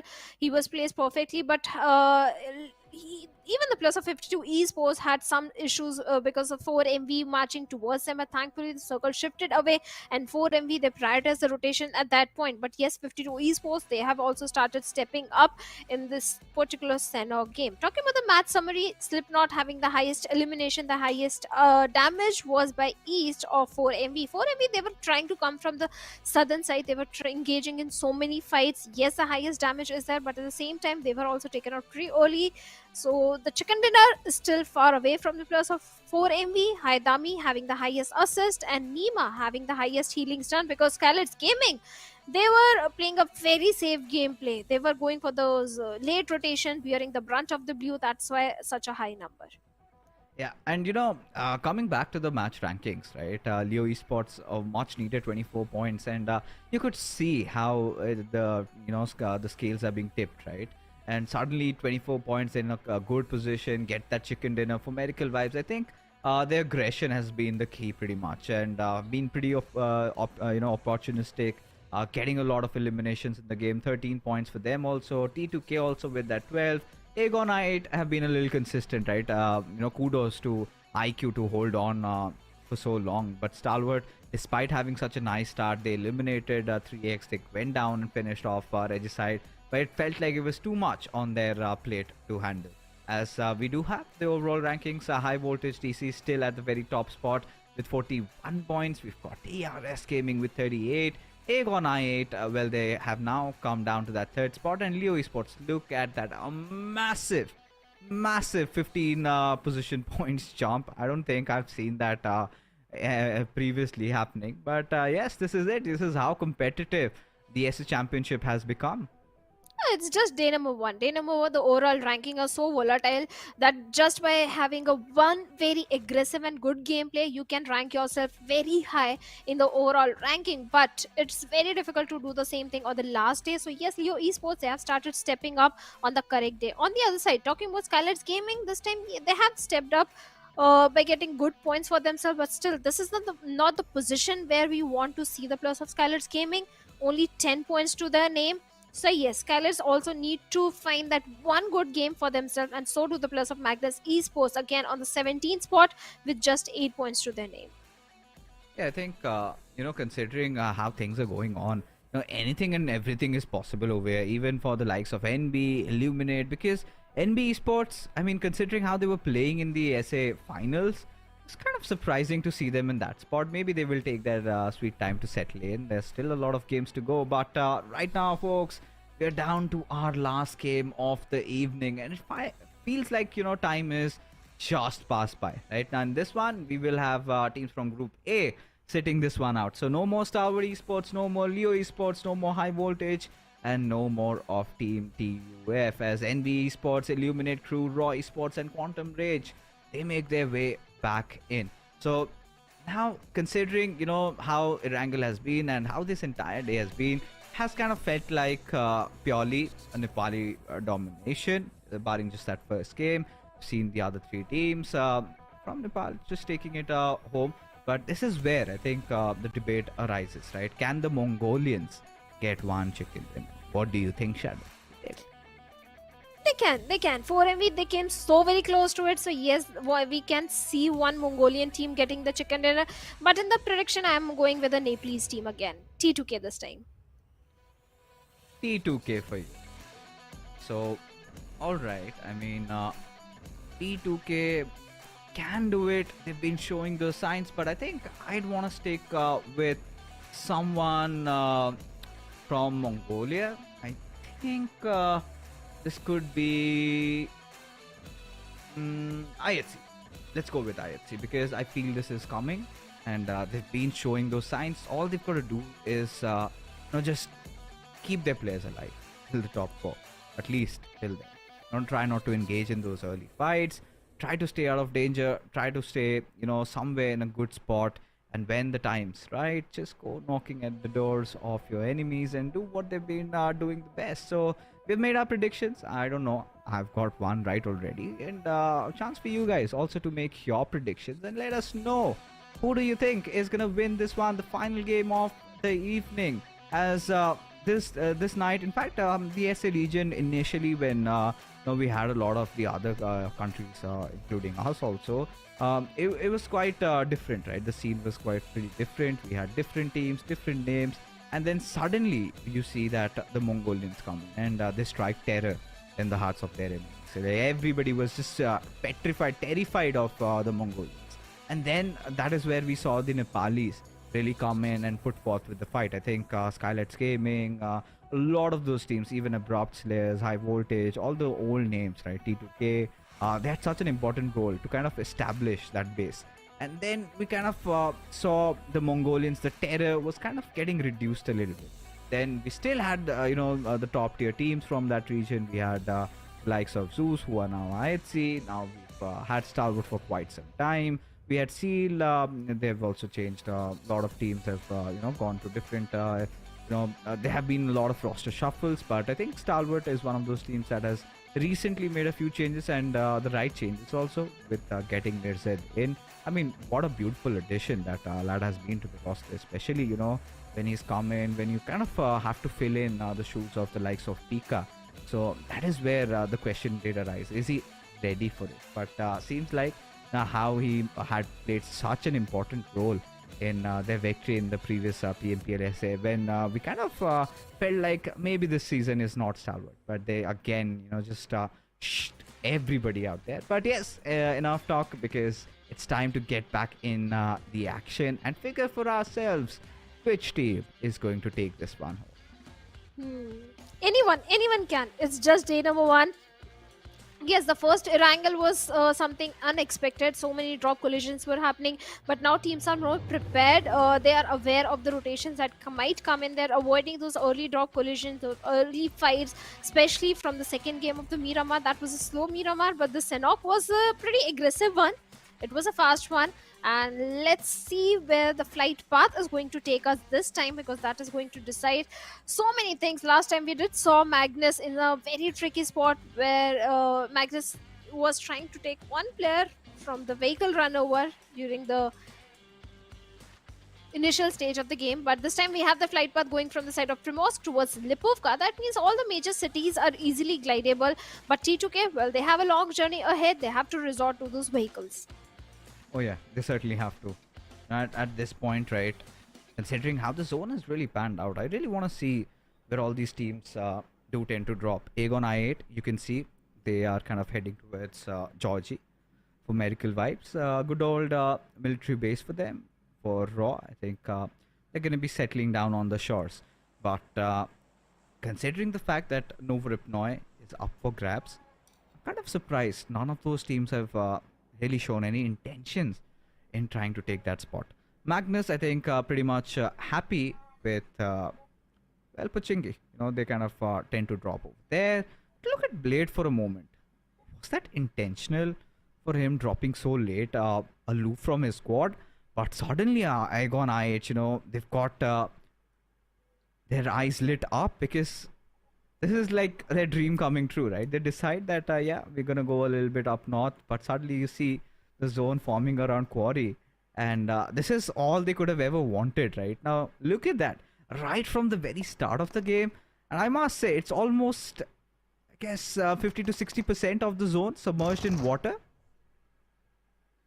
It's going to be an interesting game. I just love the circle. The very first circle, we can already see, hear a few gunshots being fired. Maybe towards the side of Milta Power, 3x Esports and IHC are locking horns with each other. Or maybe towards Yasna, we'll find out soon. But no, it's Regicide and DRS and Milta Power. Where Regicide, they are falling like pack of dominoes. Avenger, only player standing, and down to a sliver of HP. There is no chance he can clutch at this point. At this HP right now, a 1v4 situation. All the 3 players of DRS charging towards him, and Regicide, they didn't expect this. They have been eliminated, wiped out from the map in a matter of few seconds, few minutes in fact. Yeah, you could see Rules having that little bit of a smile on his face. Like, alright, they decided to come in, knock on our doors, let them feel a little bit of pain. And Regicide hasn't really been their day, has it? Considering how they've been falling so quickly. And now DRS Gaming, they must be on the way. I think DRS, I must say, has been one of the most consistent teams, right? Especially the way they've been delivering today, every single game. They're not the ones who kind of rush in head on to the battle, really focus on their rotations a lot, and nice IGLing, I must say. That's for sure. Illuminate, I mean, they've had not the best day, because I've seen better out of Illuminate. And I can feel that they're not playing in their natural habitat, right? Because we've seen Illuminate be one of those teams in the SA region who kind of tends to really goes up to pick up a lot of fights, never shies down from a battle. And yeah, they've won one elimination, but also have been dealt with a casualty. So not really the ideal trade-off you would want to have so early into the game, especially when you have such an atrocious circle forming in front of you. I8, this is pretty much their game to lose, and they're one of those teams that are quite stable, they're looking quite solid, and could end the day on a really good note. Oh yes, they can. They can. They can seal this game. Everything is working in their favor. This change in drop location is working in their favor. Things are not working in their favor for 3x Esports, as Mom 2 has been taken down, and IHC this time IHC is locking horns with them. 3x Esports. Well, day number one is not in their favor. I'll have to say they have to find something different out of the box for day number two if they want to propel themselves up in the standings. But SKYLIGHTZ Gaming this time they are in the city of Yasna again, having a drop collision happening with Quantum Rage. In match number one, also we saw both the teams suffered heavy casualties when they were going up against each other. This time they're prioritizing the resources. They're grabbing those necessary loot because of two reasons. Yes, they don't want to have a bad start. They don't want to have a bad start in the last game.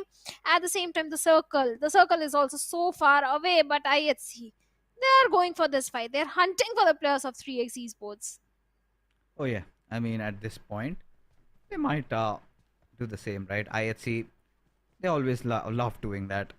They find their opponent at their weakest, and Miracle, what choices does he have rather than facing his fate and being clobbered down? Zeol, in fact, showing no mercy over there. Capitalizes on Demo's knock, and now Godless is hungry for more. And this is where IHC can overstep a little bit, and that kind of has been the cause for concern for them on multiple occasions. But they have good defeat points, 2 defeat points, already a good start. Yes, they have to be a little cautious. Yes, DRS is in the close proximity, and 3x Esports as well, and IHC Esports. They don't have enough resources also fixers in their hands. They don't have enough med kits. They need that secondary loot because the primary loot is not enough to survive for very long, and empty bags can't stand upright for a very long time. But IHC, are they barging onto the compound? Yes, they are going to breach into the compound of 3x Esports, where Zabav and Cairo are there. A pre-cooked grenade takes a hefty HP out of Zeol. A 2v3 situation for 3x Esports. Zarbav goes down and Cairo on a 40 HP. What can he do in this situation? And Demo with a UMP 45 in close range, but the blue is also closing in, and Demo with a grenade might be looking for the confirmation point on the last player, 3x Esports.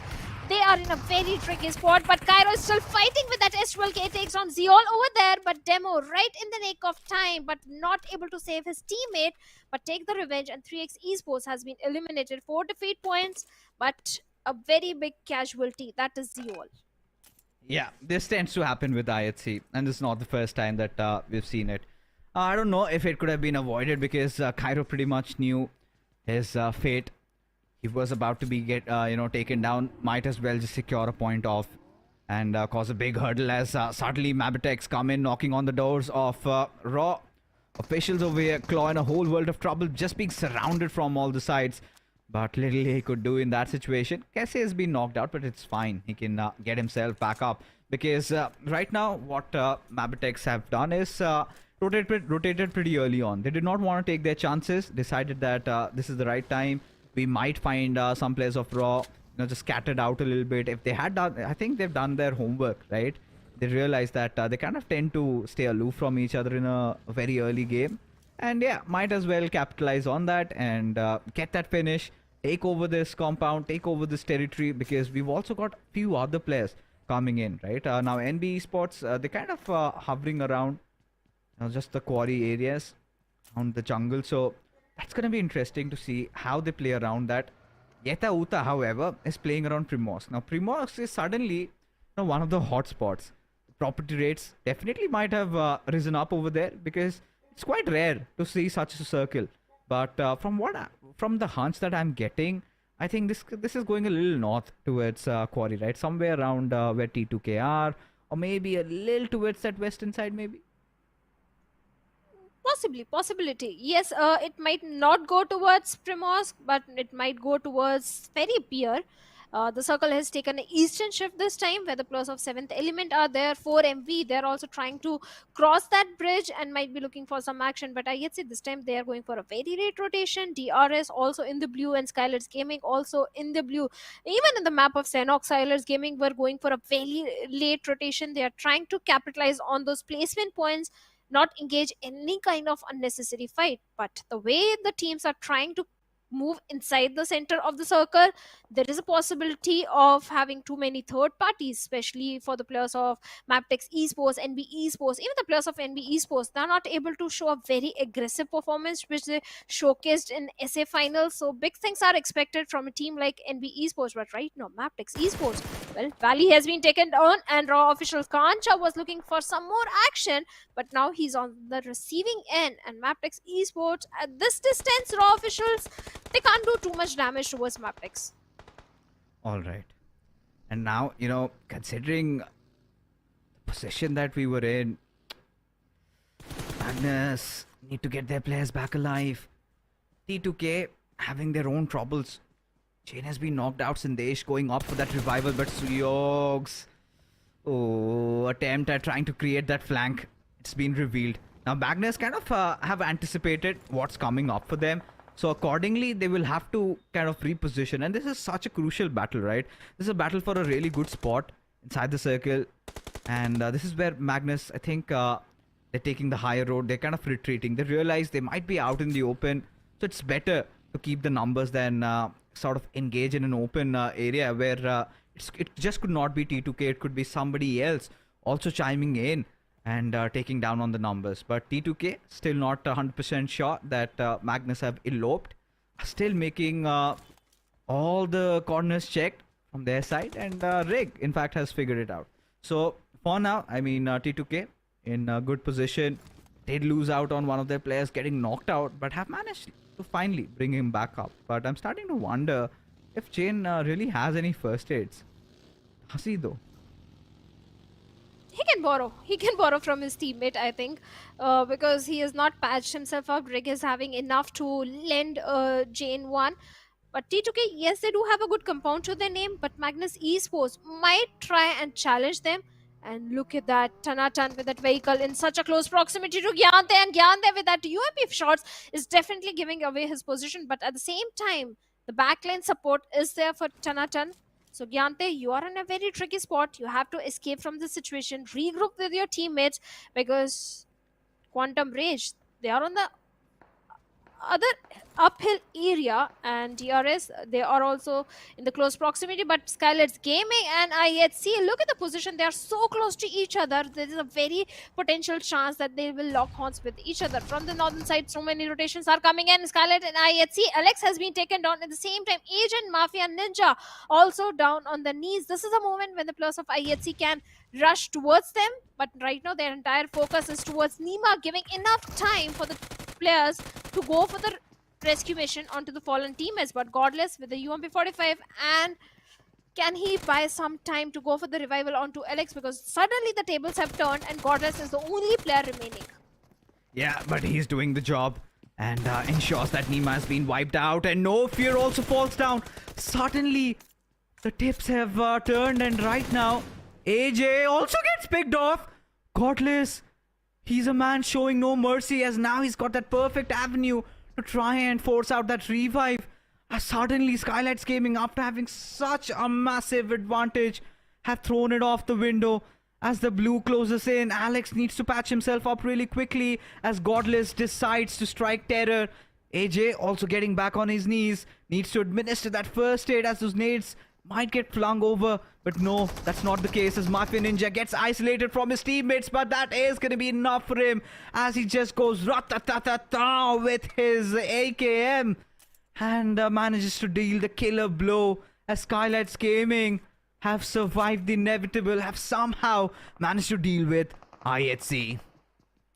But now Kancha in a very tricky spot in a 1v2 situation against the players of 52 Esports, and he's going to deploy some smokes, but the weapon which he's having in his hands, the DBS, it's a doable situation. But the question is, where are the reinforcement? Where are the remaining players of Raw officials? It's a 2v2 situation. If he gets the backup of his teammates, at the same time 52 Esports, they're also not taking any sort of chance. They're not risking anything. There is no aggro push that is coming from the side of 52 Esports. The smokes are definitely down to deny vision to Kancha over there. The grenades are also coming in, but the team that is in the close proximity who can do third party are NV Esports, but Kancha is ready with that DBS. But do the players of 52 Esports realize what is waiting on the other side? And Kancha with the Molotov trying to delay the push, but Choto comes in, takes Kancha down. He had a DBS in his hands, and with that, he has been dealt with, leaving Zordi all by himself. And Raw officials, they are not looking very good with only one man standing. Indeed. I mean, at this point, you gotta feel bad for him, right? Just hiding inside that murky smoke. The moment, Choto just decided to disrespect it and pushed in, he had no other choice but to run.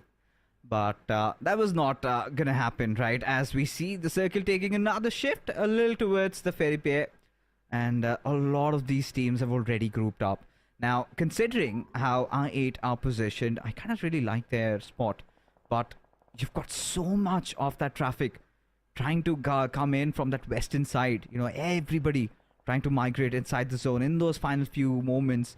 Let's see who prevails supreme for medical vibes. For the first time, we're seeing them, just trying to hold on to the spots. It was quite a rare occurrence in even the SA finals when they tried to do something like that. And they eventually got a chicken dinner out of that. So if they could just hold on, keep a leash on their players, maybe this could be their game to win. But for MABETEX, really closing in on the distance against Quantum Rage. Over here, Sipian kind of out of bullets, needs to reload, but also needs to get that revive on his teammate. Magnus have had a tipsy-turvy game where now Zibian out of bullets. Is he gonna run? He is. He is in fact. Drolin now comes under the crosshairs of Sandesh, who shows no mercy in taking them down, as T2K just surrounding Magnus. And finally, in the second time when these two teams locked horns, it was T2K who walked away with a win. But now T2K, they have a long journey. They are few meters away from the circle, and it's not going to be easy to find a very good spot to hold on to. And Jane is already out of the picture. So T2K, they don't have the numbers. But Quantum Rage, they are coming under heavy fire, especially the grenades that are coming in their direction. And Tanatan just survived, but third time lucky.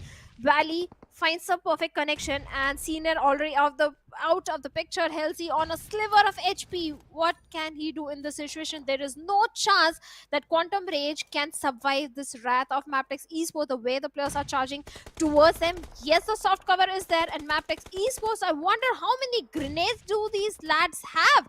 Tanatan has been eliminated by Baron's grenade, and Halsey is hiding in that smoke. From the backlines, Goku is trying to provide the necessary cover, but he doesn't have the perfect angle onto the MABETEX Esports players.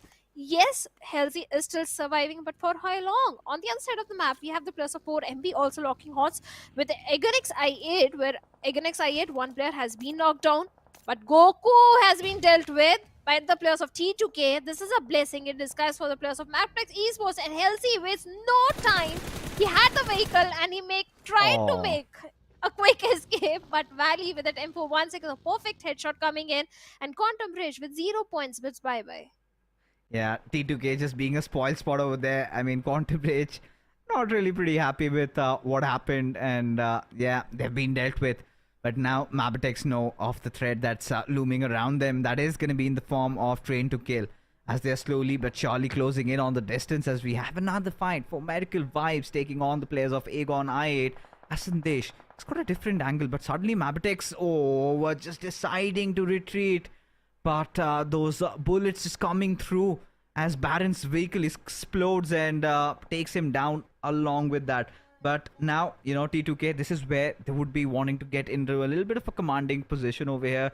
Would want to try and force out that fight. Want to try and bring out the players of MABETEX out of their hiding. Just flush them out and take them down for good. As T2K, they're kind of starting to feel themselves, right? Have been having a really good day so far in the office. NB Esports also dishing some damage onto the players of Aegon I8. One after the other, the players are falling down. They also have to get inside the circle.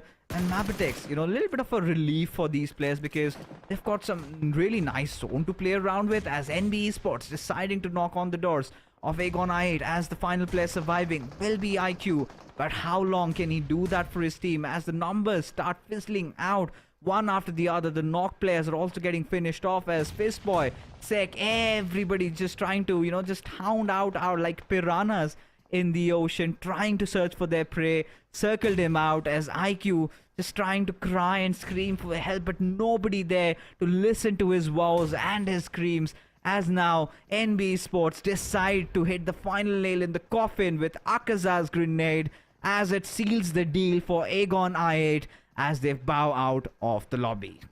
NB Esports, without facing any casualty, have managed to get 4 good defeat points in their favor. And talking about 52 Esports, they're holding on to this compound since a very long time. But if they make any sort of noise, it's not just one player, 4 players of NB Esports that will be showing on the doorstep, and Seok running out in the open. But 52 Hassan, well, looks like he's initiating fight against NB Esports, finds one good knock, but it's an outnumbered fight. That is something that 52 Esports need to realize. But Reg is playing very dangerous game, so close to the players of MABETEX Esports. Luckily he had a vehicle, he's trying to scout the area, trying to lure the players out of the covers, but no information has been gathered up until now. And MABETEX Esports, they also have a dominant control on the territory. Yes, there are a few good ridges to play around with, but they need to watch their 6 as well, because 52 can do a third party. Oh, they certainly can. And 52 Esports, I think they're one of those teams that I think are playing from circle to circle, right? They're not forcing out unwanted fights. They're respecting the zone as long as they can keep themselves alive. But looks like T2K might be in a little bit of a pickle over here, especially Rig, kind of all by his lonesome in this particular situation as those grenades are being bombarded at his direction. He's done a decent job in trying to keep himself alive as Suyog finally comes through, finds that crucial knock onto it. Sek and Akaza, Fistboy, Mondo, everybody taking that damage. And suddenly Rig finds that golden opportunity, tries to close in from the right. If he can go a little bit towards the right even further, then might get an angle on maybe Mondo and Akaza. As NB, they decide that this is not the right spot, and they kind of have dug their own graves over here in trying to choose this situation, because yes, the circles are starting to close in, and with that, NB Esports, they've already lost out on one of their men, and might lose out on Fistboy also, because T2K, they are showing no mercy over here, as NB Esports, I think just a few grenades away from getting extinct from the server, as even MABETEX have decided to capitalize on this opportunity. Oh, they certainly are. They certainly are. With Baron such close proximity to NB Esports, one perfect grenade and NB Esports, all the 3 players will be down to very little HP. Right on the face of Akaze, Baron takes him down with a grenade. A follow-up grenade should be coming in, and Fistboy down to a sliver of HP. NB Esports, how will they survive this barrage of grenades and molotovs from the side of MABETEX Esports? On the other side, T2K, they have their own worries in the name of 7th Element, who are trying to find a good spot for themselves inside the circle. And all these teams, well, MABETEX Esports, they can gatekeep NB Esports. At the same time, T2K and deny an entry inside the circle and grab too many elimination points for themselves. Akaze is still bleeding out, and Fistboy, he needs to patch himself up with only 1 mid-kit remaining fixes. Yeah, and at this point, NB Esports, considering they're out of the zone, this is going to be such a troublesome situation for them.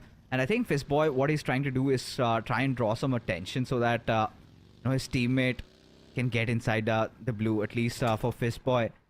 He's just trying to scout out an area where he can comfortably settle in. As T2K, they finally figured out that 7th Element, they were trying to close in, trying to act a little smart, a little cheeky, but sniffed them out and have taken down one of their players. Now 3 smokes have been laid down, around which one of their players must be hiding. Sandesh has some cover to work with, is yet to fire the shots, still looking for players of 7th Element. 2 more remaining, as 2 have already bitten the dust.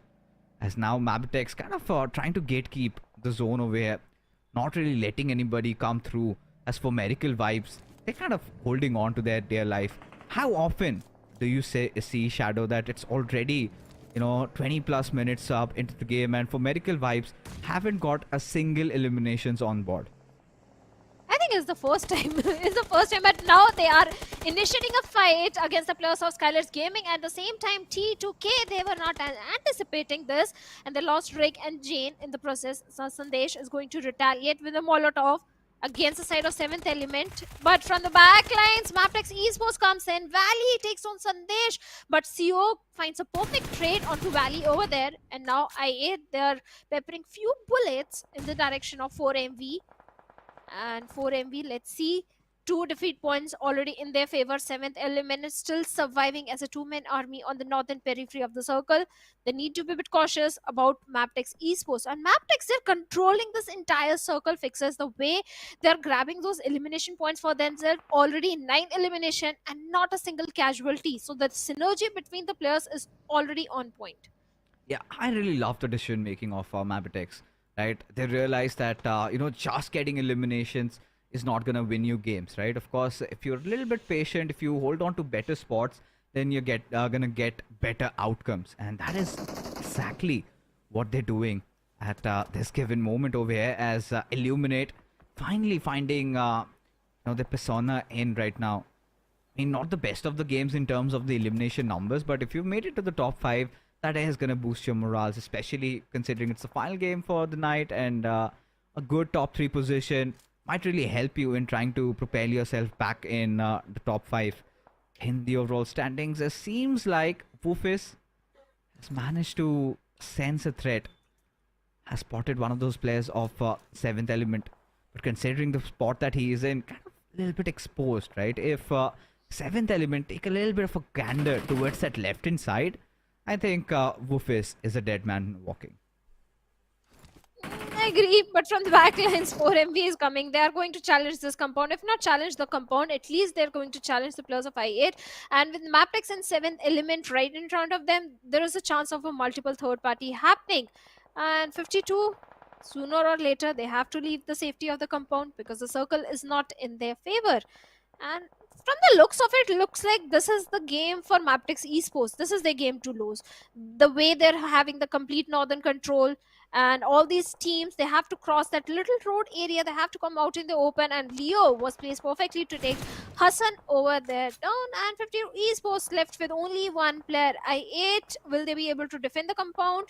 I don't think so. They don't have the numbers. But for Himvi, the day is not going entirely in their favor. Only 2 defeat points, but they have made it inside top 5. Yeah, they certainly have, and that's a good news for them. In it, I mean, I'm really happy even for the lads of 52 Esports, because coming in from Pakistan, and they are playing so well.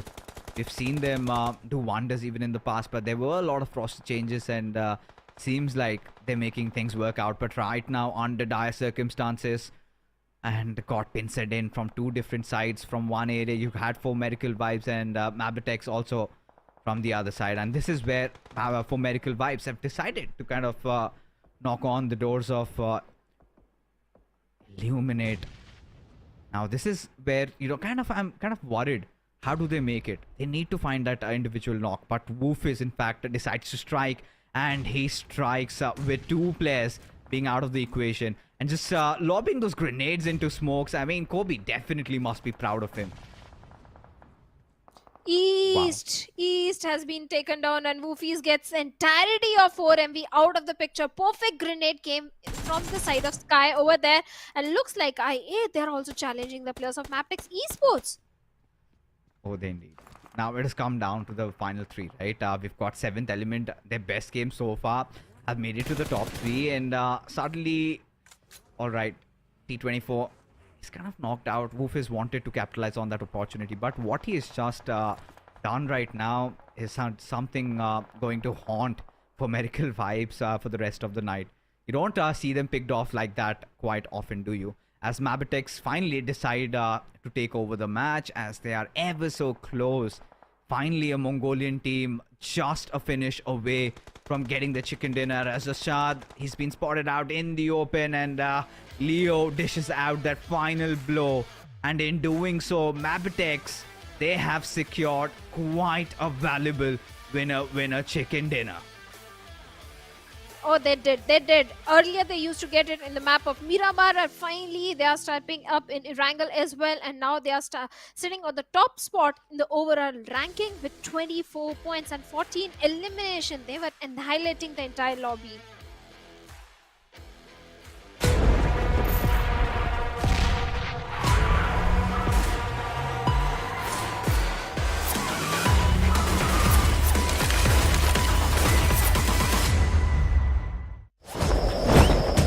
सरकार, कुछ दोस्त आपके लिए gift लाए हैं gift.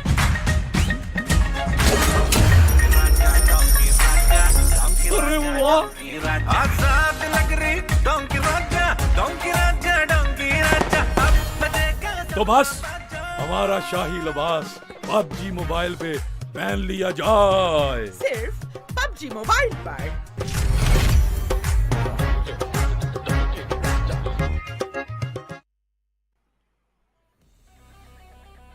All right, ladies and gentlemen, now welcome back. Another beautiful chicken dinner for MABETEX Esports.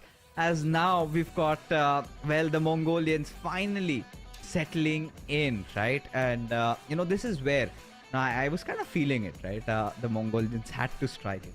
We had the Pakistanis winning it. We had Nepalis dominating throughout the day. And it was such an, close game, right?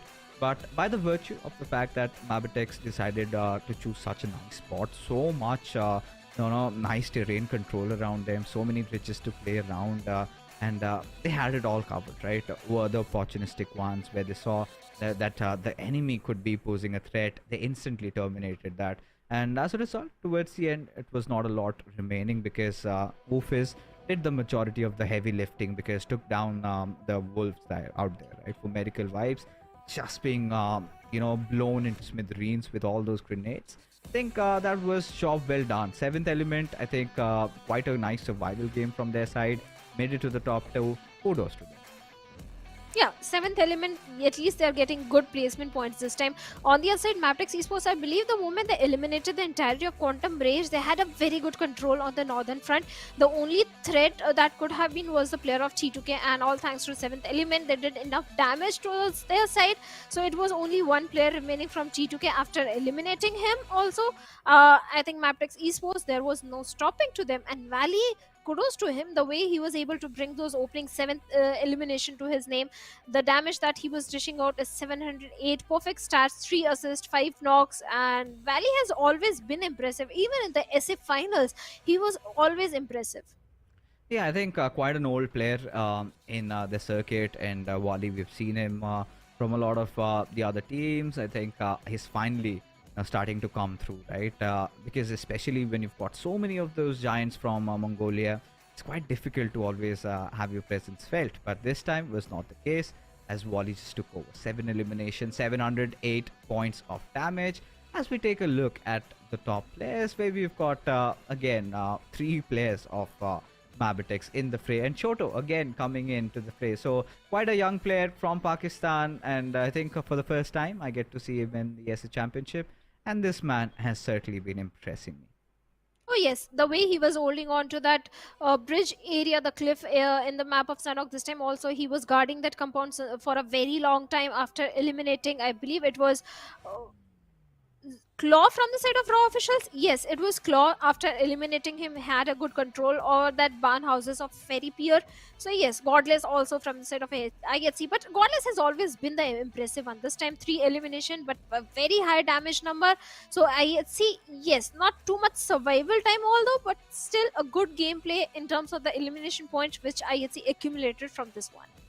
Yeah, I think considering how things have went on, MABETEX have pretty much taken over, right? Just like the previous game, but it was a different team there. But now Hassan, he's managed to do the highest healing. That's it. That's pretty much there. But yes, the highest eliminations for Wally, Baron having the highest damage along with the assists, and Wally and Baron. This is one of those combinations that we have also come to love across the time. I think we had seen them in SKYLIGHTZ Esports previously. Now in a newer org, they're doing phenomenal as well. As we take a look at the match rankings, folks, and this is where we find out, how did these teams perform, right? Illuminate and MABETEX, both of them. Illuminate especially getting those 5 eliminations, and 7th Element, considering the fact that they were kind of playing that survival game. They kind of did manage to come through with that 3rd spot, but MABETEX, look at that, 24 points, and that was all they needed to seize that 1st spot in the overall rankings. Yes, now they are on the top, and I8 also, they got 10 points for themselves in this one. 7th Element, good placement points, but they still need to work on those elimination points because of the change in the point structure. Placement points are not enough to keep you in top 5, but now you have to be just to be in top 16 to qualify for the finals. T2K, again, a very aggressive gameplay coming in from their side. 8 total points to their name, but Quantum Rage and Regicide, again, a very bad start of this one. Not a good game. 3x Esports, again, their misery continues, just a single point to the name, so right on the bottom. In the overall ranking, well, MABETEX Esports, like you said, sitting on the top with 51 points. Yeah, I think, considering how the overall rankings have been, MABETEX right at the top, at 51 points. DRS, I think a little few loose games towards the end kind of caused them to be at the 2nd spot, because considering how consistent they were, I felt they had the chance to finish right up top. Well, they had DRS, the so very consistent team. Even the players of Highvoltage DC, as compared to SF Finals, this time they are looking so very impressive. 41 points to their name. Egonix I8 also 31 points to their name. Yes, they started the day on a very good note by getting a chicken dinner for themselves in the very first Erangel, but in between, they started falling down. But overall, a very impressive performance from their side as well. Yeah, but things did not look really sunny for the likes of 3x and even NB, who kind of managed to redeem themselves in those past couple of fights. We did see them racking a few points here and there, but I think it's still pretty much out in the open, and not quite often do you see Stalwart Esports at the 2nd page of the overall standings. And I think one of those areas where they really need to work upon is quite evident. Their placement points, that's absurd, right? Just 2 is what they've gotten. So tomorrow, I think the homework for all these teams would be to try and get themselves in some better positions, even for the likes of SKYLIGHTZ, Magnus, 52 Esports. I think the last few games, that Sanhok and that Erangel, they did bounce back. 7th Element also, by the virtue of that last game in Erangel, they've racked up quite some points. So every team is putting their A game up. But for the front runners, we could clearly see, right? MABETEX, it had been DRS doing quite a lot. Egon I8 started off with Shebang, but sometimes in a little bit of a dicey situation and not being able to convert things around. But a quick look at how MABETEX and their players have performed throughout the evening. So Wally, being the front runner, has been the tip of the spear for this squad, has the highest eliminations. But when it comes to damage, it has been Baron, it has been Leo out there who's got the highest numbers. And I think this squad is looking quite solid entering into the SA Championships finals, which are just a couple of days away. Oh, they are looking very strong. They've always been strong. Even in SA finals, MABETEX Esports showcased not finals, I think it was a league stage. Yes, during the league plays, MABETEX Esports, they were looking so very strong, but this time they are coming with a change. There is a change in the drop location, there is a change in the play style as well, and that is working in the favor of MABETEX Esports. But in the elimination leaders, yes, Valley is leading the chart with 12 elimination of his own and a very high damage number. Killer YT from DRS, they were very consistent today. 12 eliminations to Killer YT, and Leo OP from MABETEX again having 11 elimination and a high damage number.